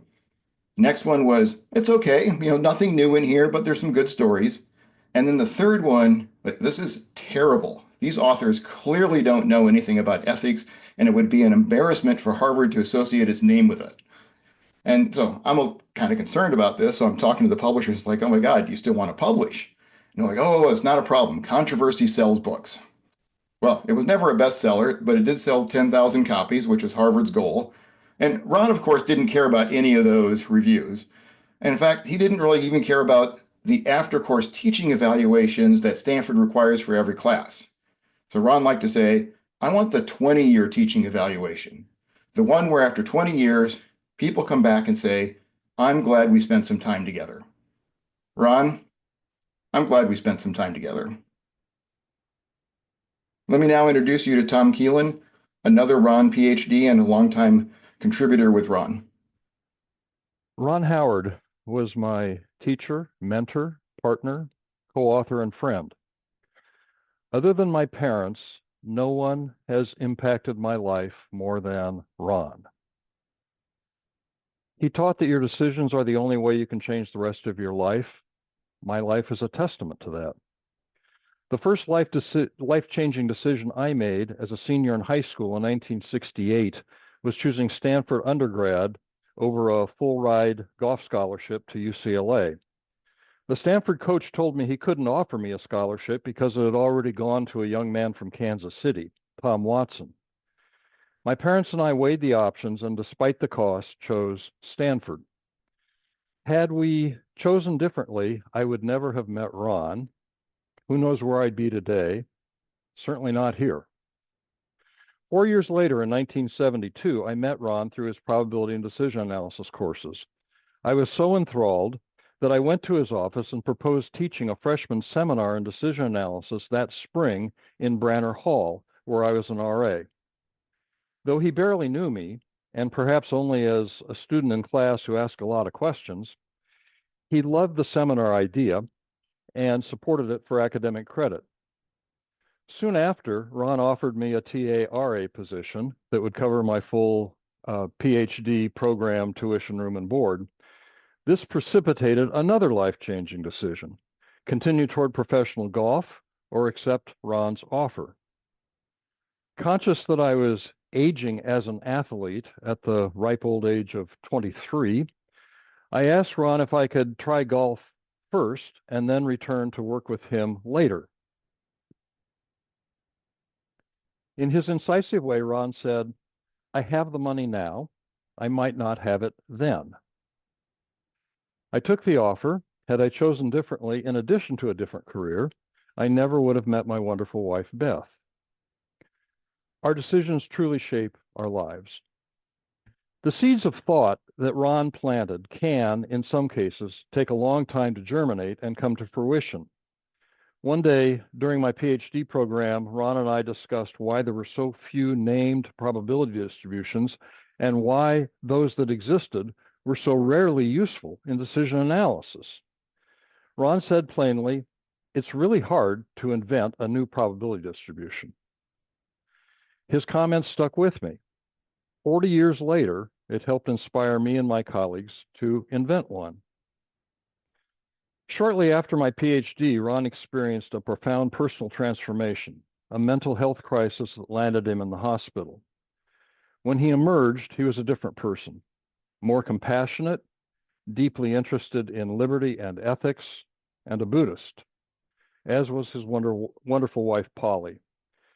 His pursuit of truth in these broader areas was just as direct, straightforward, and unrelenting as it had always been. Later, Ron became my business partner at Strategic Decisions Group, co-founder and co-board member of the Decision Education Foundation, and my co-author on what may have been one of his last professional papers in 2021. People ask if I regret not turning pro in golf. I do not. I have been blessed with something far greater: Ron and all of you. Carl Spetzler, tell us about you and Ron. Thank you, Tom. Well, it's been quite a ride in this life, and Ron, like so many of you, has had a huge impact on me personally. I met Ron and Jim in Mexico City at an international conference. I had just finished my dissertation, and I thought I knew a lot about how to deal with corporate risk policies and utility theory and so on. And I gave a talk. Ron and Jim came up afterwards. We were all young people, but Ron was 7 years older than I and already a full professor at Stanford. Amazing, and I thought of him as one of the top figures. And they asked a couple of questions, and we had a short discussion, and by the end of that, I knew they knew as much about this little sliver that I had been studying on my own for 2 years as I did. And they said, "Why don't you come on out to Stanford and join us for a while?" That was a life-changing event and led to a partnership that has lasted until Ron passed away. I valued our dinners that we had monthly and went on for 3-4 hours. as one of the special treats that I had once a month. Ron became a co-founder of Strategic Decisions Group. You've heard that before. And his precision in thinking and dedication to ethics was a real challenge. And we had gotten into the idea of having, and we created what we call a value wheel with very principled values for SDG. And one of them that caused us a lot of debate was whether or not we could live in a company that had commercial interests and have a rule of no deception. We could see it internally, that we could be truthful and fully truthful with each other, but could you be in business where marketing is the art of deception without being caught in a lie, okay? To get people to make their decisions in your interest is what marketing is all about. So can you interact with a decision maker who believes you can do more than you can? And you have to set them straight so that you don't really deceive in that setting. Well, in the consulting business, you get a lot of good projections that are for you as opposed to, undermining you. And we chose to do that. I think that made a huge difference. The other thing, I really learned a lot from Ron, as he was my chairman and I was CEO for many years at SDG. And Ron's precision and dedication to Robert's Rules of Order, he was a specialist on that.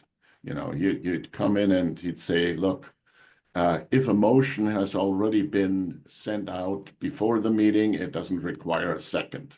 Okay, stuff like that came out of nowhere for me at the beginning.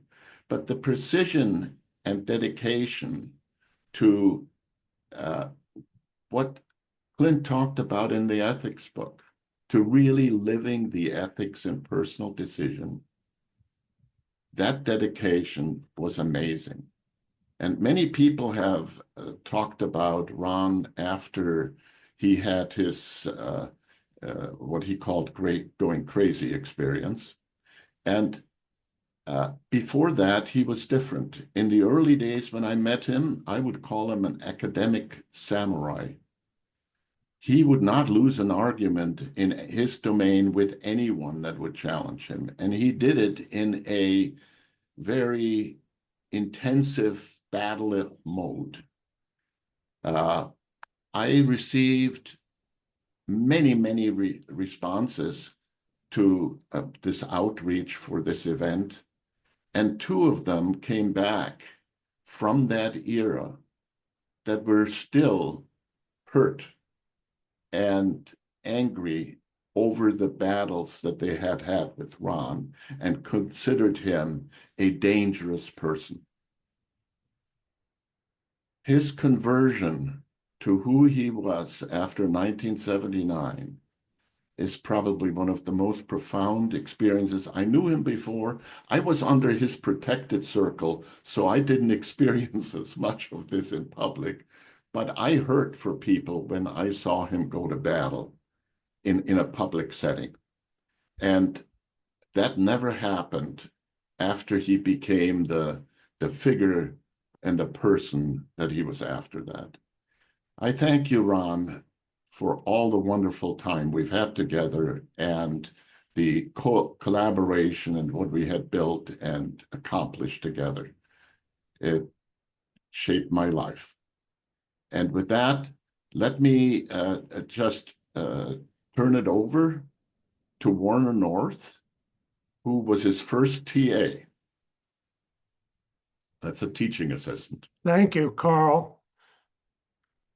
I go back to the beginning when Ron arrived from MIT to be a professor at Stanford. I'd interviewed him at MIT, but chose to go to Stanford for my PhD in operations research. I had the opportunity to talk to Ron when he was at Stanford and volunteer that after his first teaching of probability, I would like to be his teaching assistant for decision analysis, and learned it ahead of the class. Ron had submitted a problem for the OR qualifying exam for PhD as follows. A fair coin has been flipped 3 times. You are told that at least one of the flips landed heads. What is the probability that all 3 of the flips landed heads? Most of the PhD candidates missed it. The problem occurred again in the class. The other teaching assistant struggled, and after Socratic discussion, the conclusion was draw the tree. I still try this problem on people I presume to be familiar with probability, and I marvel at how many of them can't recognize and do this simple example of quantitative inference using Bayes' rule. I had the pleasure to have Ron as my dissertation advisor and to work with him for many years as part of the decision analysis group at SRI. A number of you in this memorial were also colleagues at that time. It was a great opportunity for me, and I cherish it. My paper with Ron and Jim Matheson, The Decision to Seed Hurricanes, published in Science magazine in 1972, was the first application of value of information to a policy problem of interest to the top level of the US government. I got to brief the president's science advisor. It was a great thrill. The foundation of my professional career was the set of concepts learned from Ron. Many others of you say the same. Sadly, these concepts are still not widely understood and practiced. I hope in the future they will be, and that Ron's pivotal role in combining decision theory with inferential probability and systems analysis will be long remembered and honored. We will now hear from Peter Regan. Hi, friends and colleagues. My name is Peter Regan, or in Ron Howard lineage terms, I was the decision analysis TA between David Matheson and David Lowell. At the end of my first year at Stanford, I went to Ron seeking the TA position and expressing that I had a money problem and wasn't sure if I was going to stay for the second year and that this would be a big part of the solution. He told me first that there was a position in the decision analysis field for me if I wanted it, which was great to hear. And secondly, that I had a cash flow problem, not a value problem, and I should proceed accordingly. Then, as his TA, he would often just do whatever came up, and it made it so difficult as a person making the exams, the homeworks, etc. And one time I complained a little bit after class, and he just said, "Peter, you got to feed them when they're hungry," which cracked me up. Didn't solve my problem, but it did crack me up. Then he would run this exercise in class that I found fascinating, and it helped me to understand SDG's focus on incisiveness later, where he would ask a question and then he would just let people debate and give their explanation, then ask if anybody's convinced, do a show of hands, and do a few rounds. And it made me realize how incorrect but persuasive can be so powerful.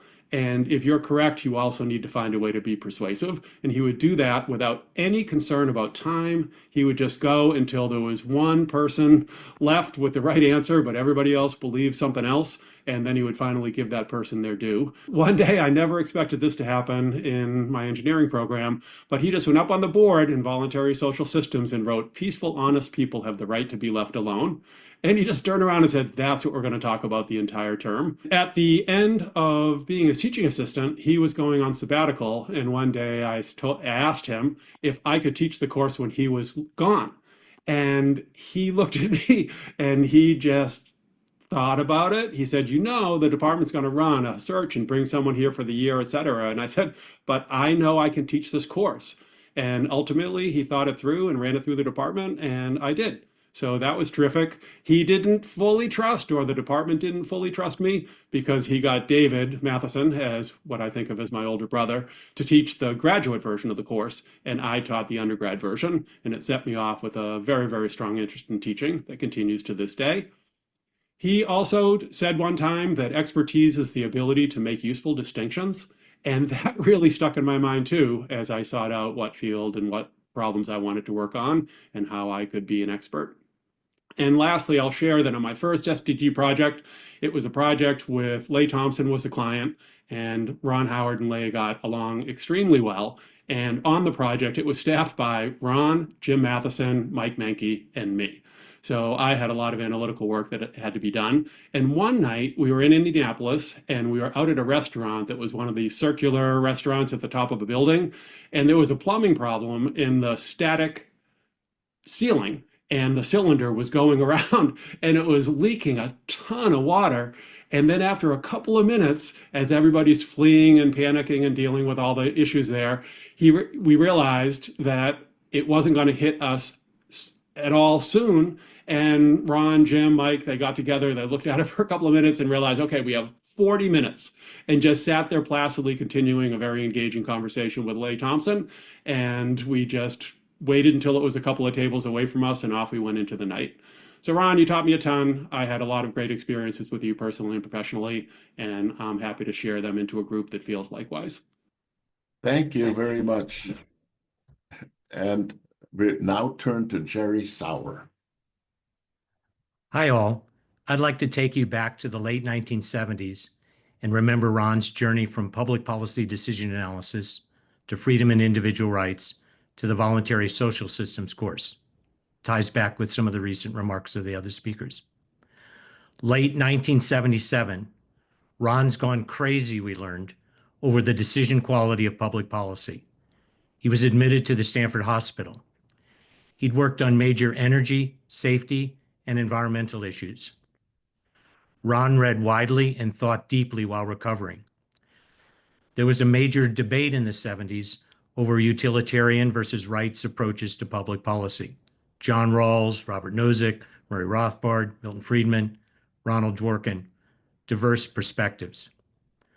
Amidst the debate, Ron was drawn to the primacy of human freedom and the ability of individual rights and agreements to coordinate human activity in a respectful, productive way. How much government should we have, he asked, beyond rights about persons, property, and agreements? Ron realized, of course, that there were many objections to his new perspective and much to be spelled out. When Ron returned to campus, he happily tried out his thinking on freedom and rights on his many colleagues and engaged them on objections and improvements. Some of the many concerns: market failure, public goods, poverty, stability, national security.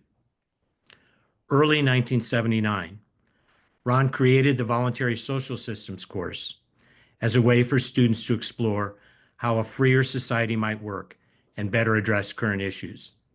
Examples from way back then: energy independence, economic deregulation, product liability, crime, and importantly, innovation. Ron taught the course up to his retirement in 2018. Thank you, Ron, for challenging us to think more deeply about decisions in public policy. Let me turn it next to Thomas Saylor, Ron, PhD. All right, thank you, Jerry. Hi, everyone, I'm Thomas, and it's great to see so many familiar faces today, and a big thank you for all the wonderful stories that everyone shared. I am one of many here who can definitely say that Ron was not just a friend and a mentor, but also someone who was a source of many countless blessings in my life. He taught me how to think clearly, which many people will tell you was quite a challenge. So, congrats to him on that. He also helped me see how much I enjoyed teaching long before I could see it myself. And this way, he convinced me to pursue a PhD with him. I got my first ever full-time job at SDG, a company that he had founded 30 years prior.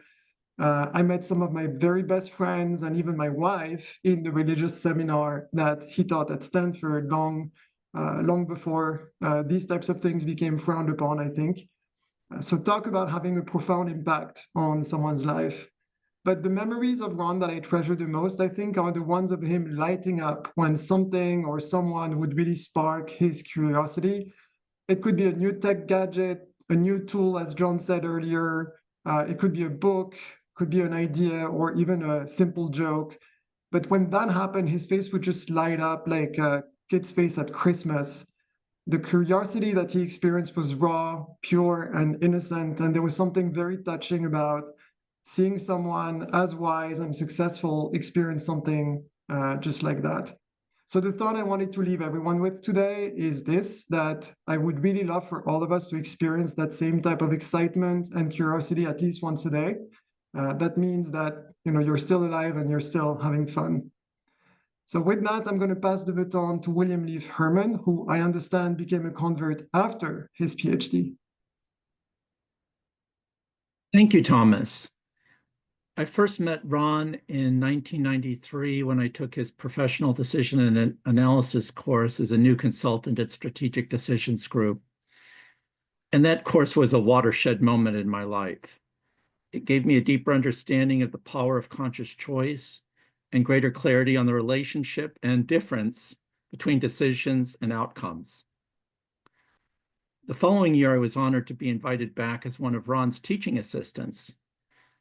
This opportunity allowed me not only to observe his masterful teaching firsthand from a different vantage point, but also to deepen my appreciation of decision analysis in ways I had not fully grasped before. Ron was the most effective teacher I ever had. He didn't teach classes, he taught students. Whenever confusion arose, he had a remarkable ability to meet each student where they were, building upon a shared understanding and then guiding them towards new insights with patience and precise distinctions. I will always cherish Ron's love of teaching, his generosity of spirit, his sense of humor, and his unwavering kindness. His influence will remain with me, as it will with so many others whose lives he touched. Let me turn the mic to Steve Derby. I was TA for Ron in the late 70s, PhD student, and I worked with him at SDG. Soon after I began working at SDG, Ron had asked me to join him for a meeting with a San Francisco law firm. The lead attorney there had an intellectual property dispute and had asked him to explain how decision analysis might help them. In this meeting, Ron began by asking her what made the case difficult. So her team of attorneys explained their challenges and their concerns. Ron listened, asked clarifying questions, and confirmed his understanding. Now, my job was to record all this on large sheets of poster paper and decorate the walls of the meeting room with these results. This left a really wide-ranging, unorganized set of issues plastered around the room. When the discussion ran its course, the partner in charge came in and joined us, looked at the at the decorations of his meeting room and said he really would like to have an incisive explanation of how decision analysis would be of value to him. Well, Ron instead summarized this jumble of issues as alternatives with good outcomes and alternatives with also bad outcomes. And what he had provided was a missing focus in their discussions as to what the most important efforts of their development of a legal strategy might be. So the partner in charge looked and he said, that's not really the explanation I expected, but it's better, and let's do this. Now, my experience was that Ron never failed to impress a prospective client. What he had done is provide a, as he always did, clarity of action. So as I worked with Ron, I learned how to begin a decision analysis in this way by asking questions, listening to the answers to learn why the decision is difficult, and to begin building a basis for their decision. Ron has taught us how to choose using uncertainty, and he certainly showed me and taught me during this period of working with him. And I hope his contribution in this area will endure by each of us continuing his legacy of providing clarity, clarity of thought, clarity of action. Thank you. And turn this over to Jeff Kiesler. Thanks, Steve. So I've known Ron over the years. I got to know him, I think, a lot at Informs conferences, where every year he'd come in and I'd just wait, and he'd come in with his vest, his leather vest, and now the fun can start. And I love his ideas, his warmth, his encouragement. But I think we all feel that way. And so I want to just tell one little story that I thought was a conversation that illuminated something about DA and something about life and something about Ron. I was with him, and I had him one-on-one, and I said, I want to ask you a personal question, because this has been vexing me about decision analysis when we're trying to make decisions, but my utility function, I don't know even what it even is. And so you're a Buddhist, I hear. And he said, yeah. And he said, so as a Buddhist, and a decision analyst, our utility functions, they're all based on preferences. So how can we have preferences and attachment to preferences? And Ron just kind of smiles. He says, you're right.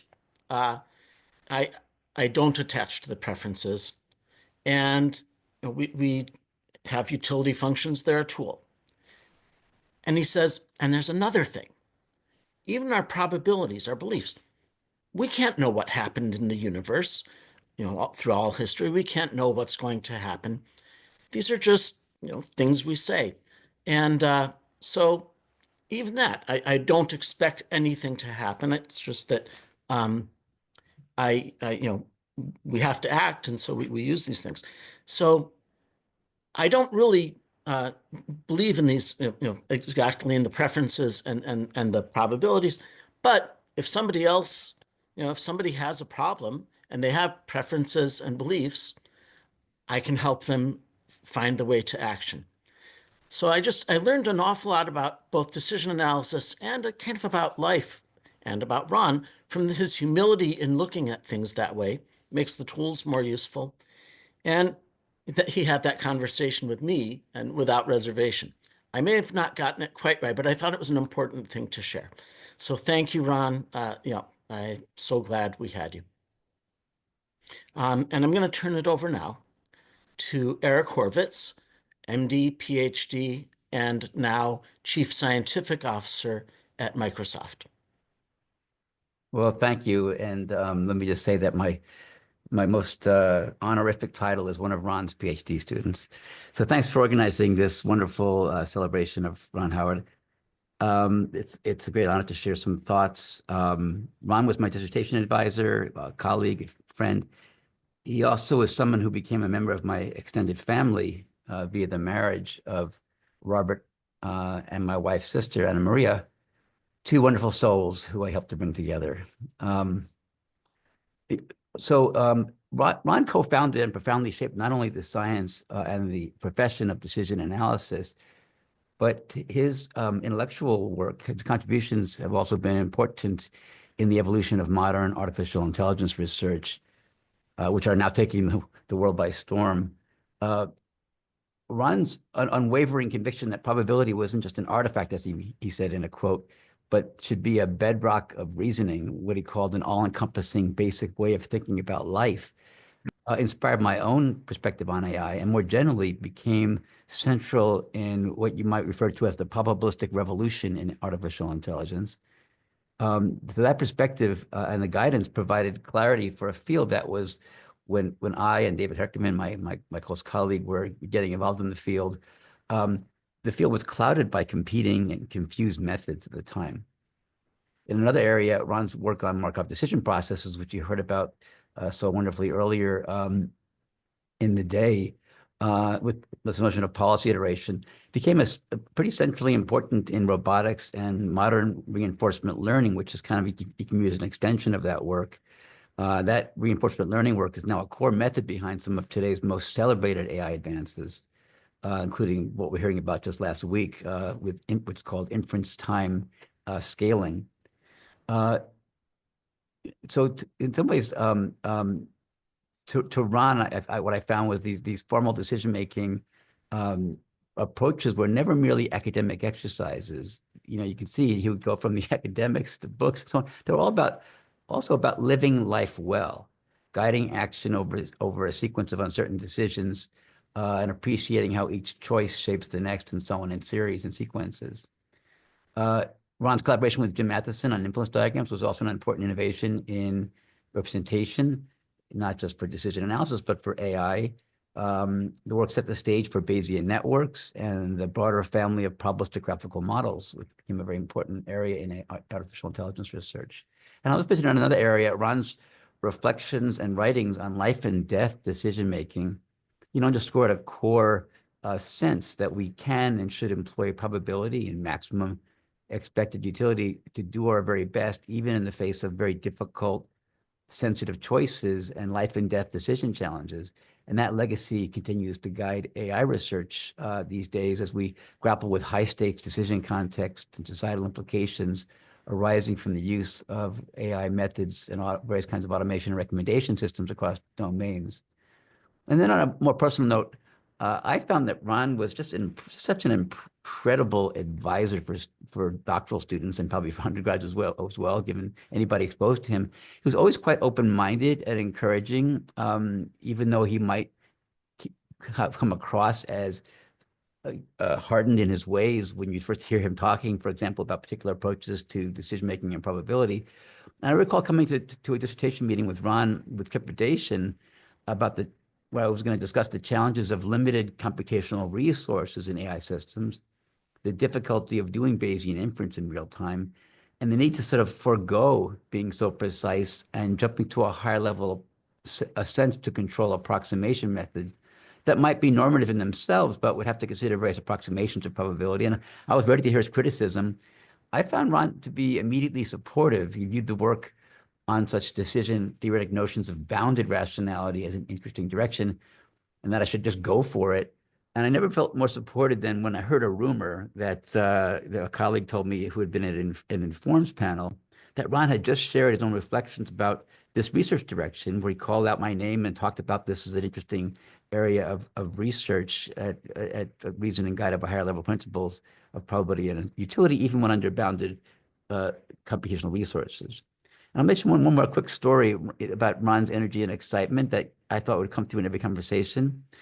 This was like probably the most joyful memory I've had of Ron being supportive of what I was thinking about.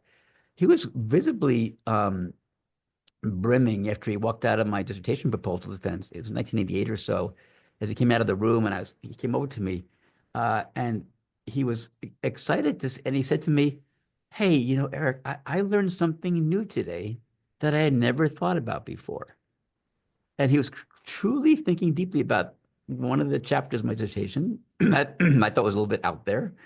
But I found he was like a child discovering a candy shop, savoring every possibility that would come by. And to think, especially when it would extend his scope of attention on ideas and concepts. And that enduring sense of wonder and delight, truly defined Ron and the way he engaged with the world. And at the time, what could be more supportive than one's life mentor finding value in your new ideas? So with those reflections, I'll turn things over now to Jeremy Alexis, who's Vice Provost at Illinois Tech, who leads their initiative on decision quality. Thank you so much. I was not one of Ron Howard's PhD students, but I am a convert to his way of thinking. And I find it so important that I've shifted my own career to focus on these concepts and help implement them at my home university.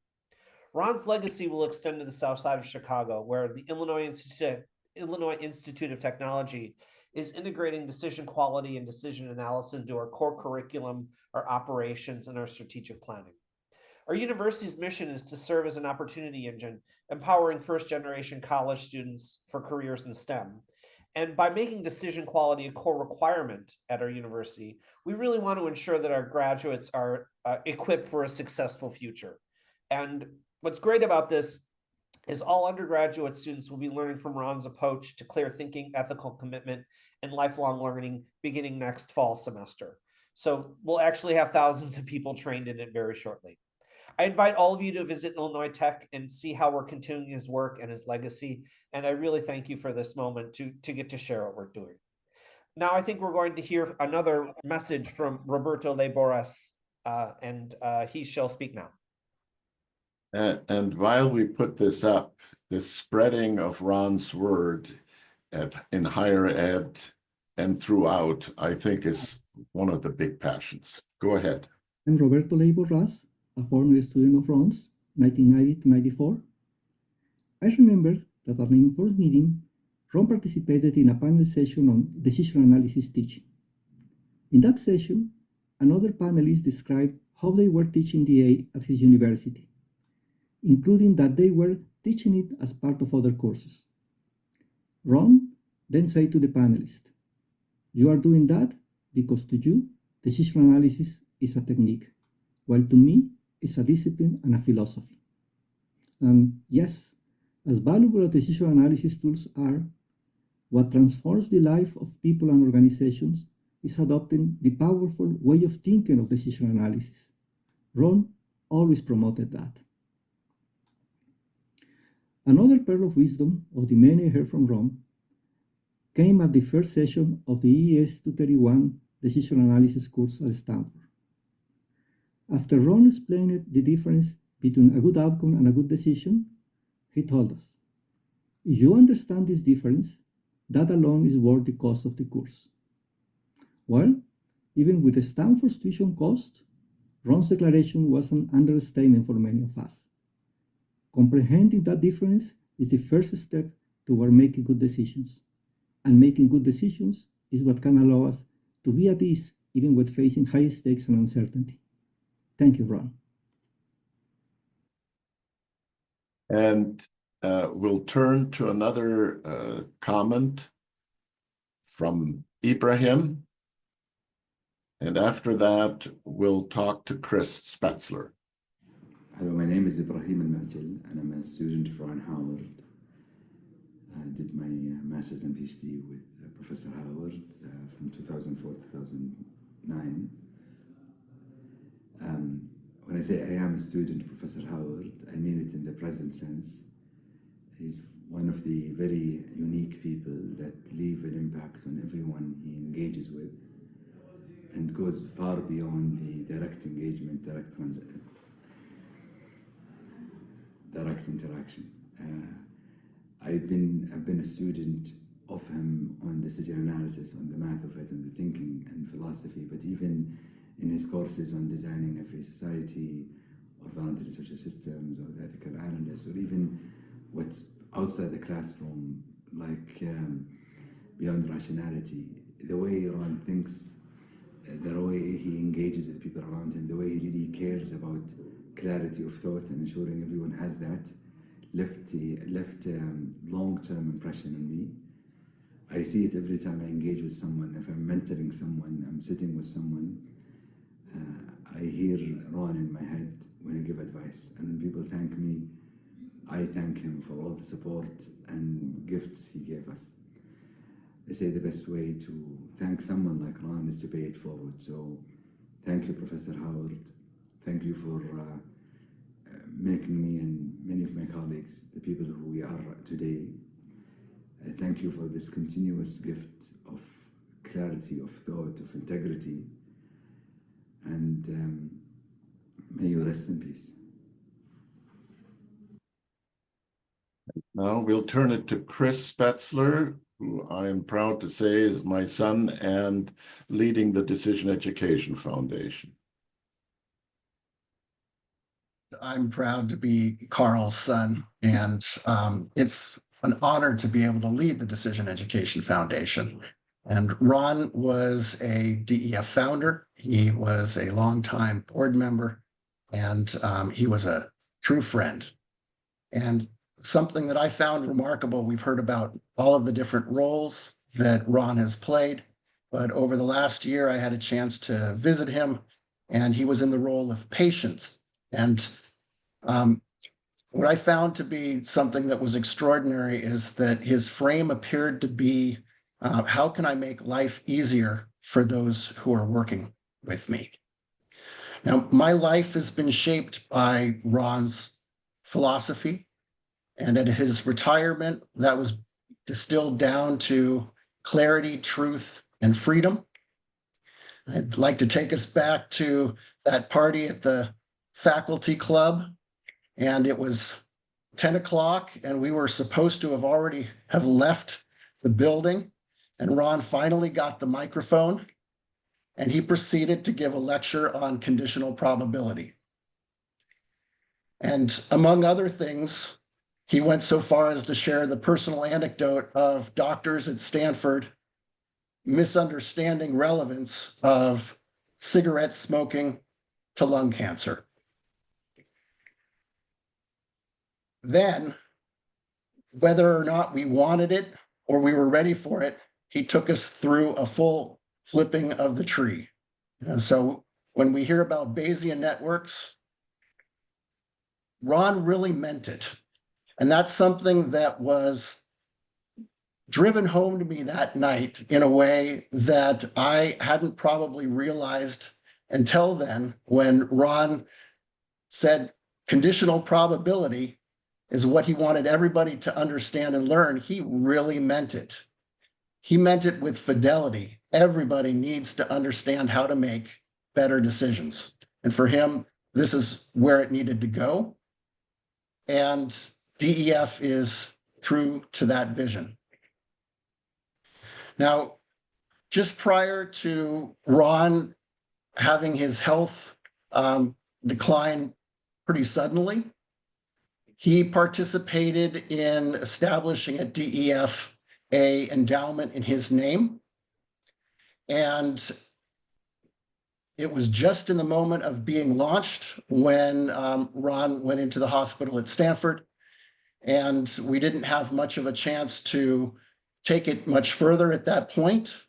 But I did want to let everybody know that there's already over $3 million that's been pledged, and that our goal is to get to at least 10 million, and that with that kind of foundation, the spirit of Ron can be persisting in DEF indefinitely. Of course, we'd like to take it far beyond that. We've heard all kinds of things, even today, that we would be ambitious in bringing to the world. And just want to thank everybody for their support in carrying Ron's spirit forward, and that we can all be united behind his wisdom. Better decisions, better lives. Over to you, George. Thank you, Chris. So many here were very close to Ron Howard, and I was not. There's a Dunbar number that says the maximum size of a social circle is about 150 people. So there's a lot of us who are way further out from Ron's orbit, and I kind of want to share that perspective.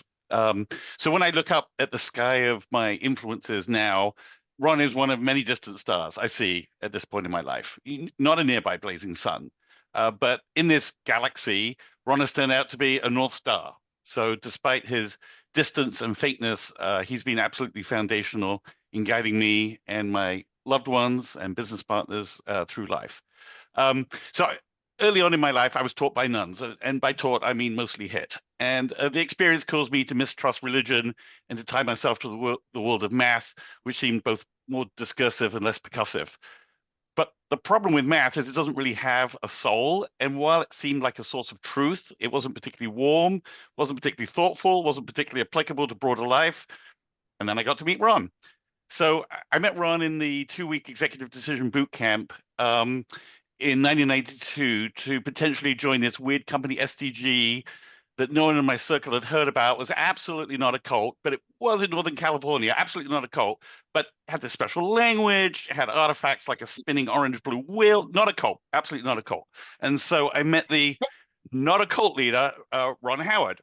And during the 2 weeks, I won this gold coin, and I thought, oh my goodness, these people can't even run a cult properly. I mean, who gives away money? But those 2 weeks changed my life.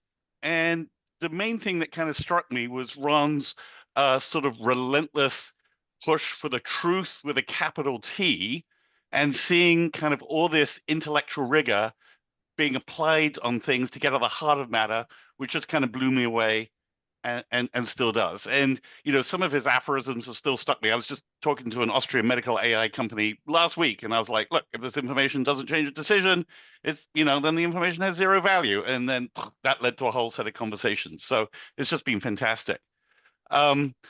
Up close, my experience with Ron, you know, obviously he was very didactic, but he was enormous fun. He loved to laugh. He seemed to have this keen sense of the absurd. He seemed to be bemused about this ludicrous world he was working in with these baffling humans. I was nearby when I saw him fall in love after losing his first wife and saw how playful and tender, how hearted he was. I knew Joyce a little bit and saw how happy she was. I mean, it was lovely. And it felt that Ron had a peace about him because he knew he was kind of bringing truth into the world. And, you know, bringing truth was enough. And, you know, with the abundance of AI, the cultural political climate, you know, social media policies around fact checking, it feels like the truth has never been more malleable. And, you know, Ron is like, you know, there's one truth and there's, you know, infinite untrue things. You know, I think if Jesus had Microsoft meetings, he might have had a call like this with his apostles. And so, you know, I just want to say there are many of us who are further from Ron, but despite our distance, I think we still have an opportunity to use Ron's gifts to help a world that is confused and confusing. And final note before I turn it over, I think, you know, when you hear a music, right, there's always the question, is it the singer or the song? And, you know, Ron wrote some bangers, but, you know, Carl Spetzler has been a world-class singer. And I feel like I just kind of lucked into this amazing thing of hearing, you know, Lennon and McCartney sing their original songs live and up close. So to have access to such true stars, even from afar, has been a true gift and has enriched my life immeasurably. So thank you. And so with that, let me turn it back to Carl. Well, what an outpouring of love and gratitude. I think the gifts that Ron has given us have been absolutely amazing. We've declared a whole year of celebrating and commemorating and finding a way to pay forward from Ron. There's a website that's been created to help coordinate and share and store artifacts. And you're just seeing a couple of screenshots from that. The website is called www.betterdecisionmaking.org. Some of the events that are going to be happening, in particular, I think, Ron, there will be activities and conversations and events at the STP annual conference that's coming up, March 24 to 27. And while I say that, let me say, Hilda in particular and STP support have been absolutely magnificent. I can't tell you how helpful they have been to be able to put this together. The DA Society also co-sponsored this and was particularly helpful in the outreach. And they're considering various activities, particularly with the research conferences or things that I've heard, and in participation in some publications, possibly around this. And finally, there's a category of sharing stories and tributes. Today was a part of that. There's also a little on this a link to what is called a kudo board, which allows us to put in all kinds of personal stories that has already been started up. And I think Amy is organizing a lot of that. And so we have ways of linking and continuing to add on to that. We'd like to hear if you would like to engage with this further. And so Hilda, you have a poll that we can share with the audience in Zoom.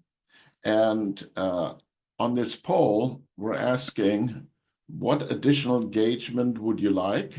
Okay, so would you like to actively participate in creating, staging, and delivering future events? Would you like to contribute materials? You have materials. I'd like to contribute. You'd like to support the commemorative activities financially, and that would go to the staging of these events. You would like to contribute to the endowment that Chris has mentioned previously. And there's another one that says, call me to discuss possibilities. One of the things we're going to need help with is to take materials like we have this recording, where we will be wanting to take snippets and parts and use that in the populating the commemorative materials and artifacts.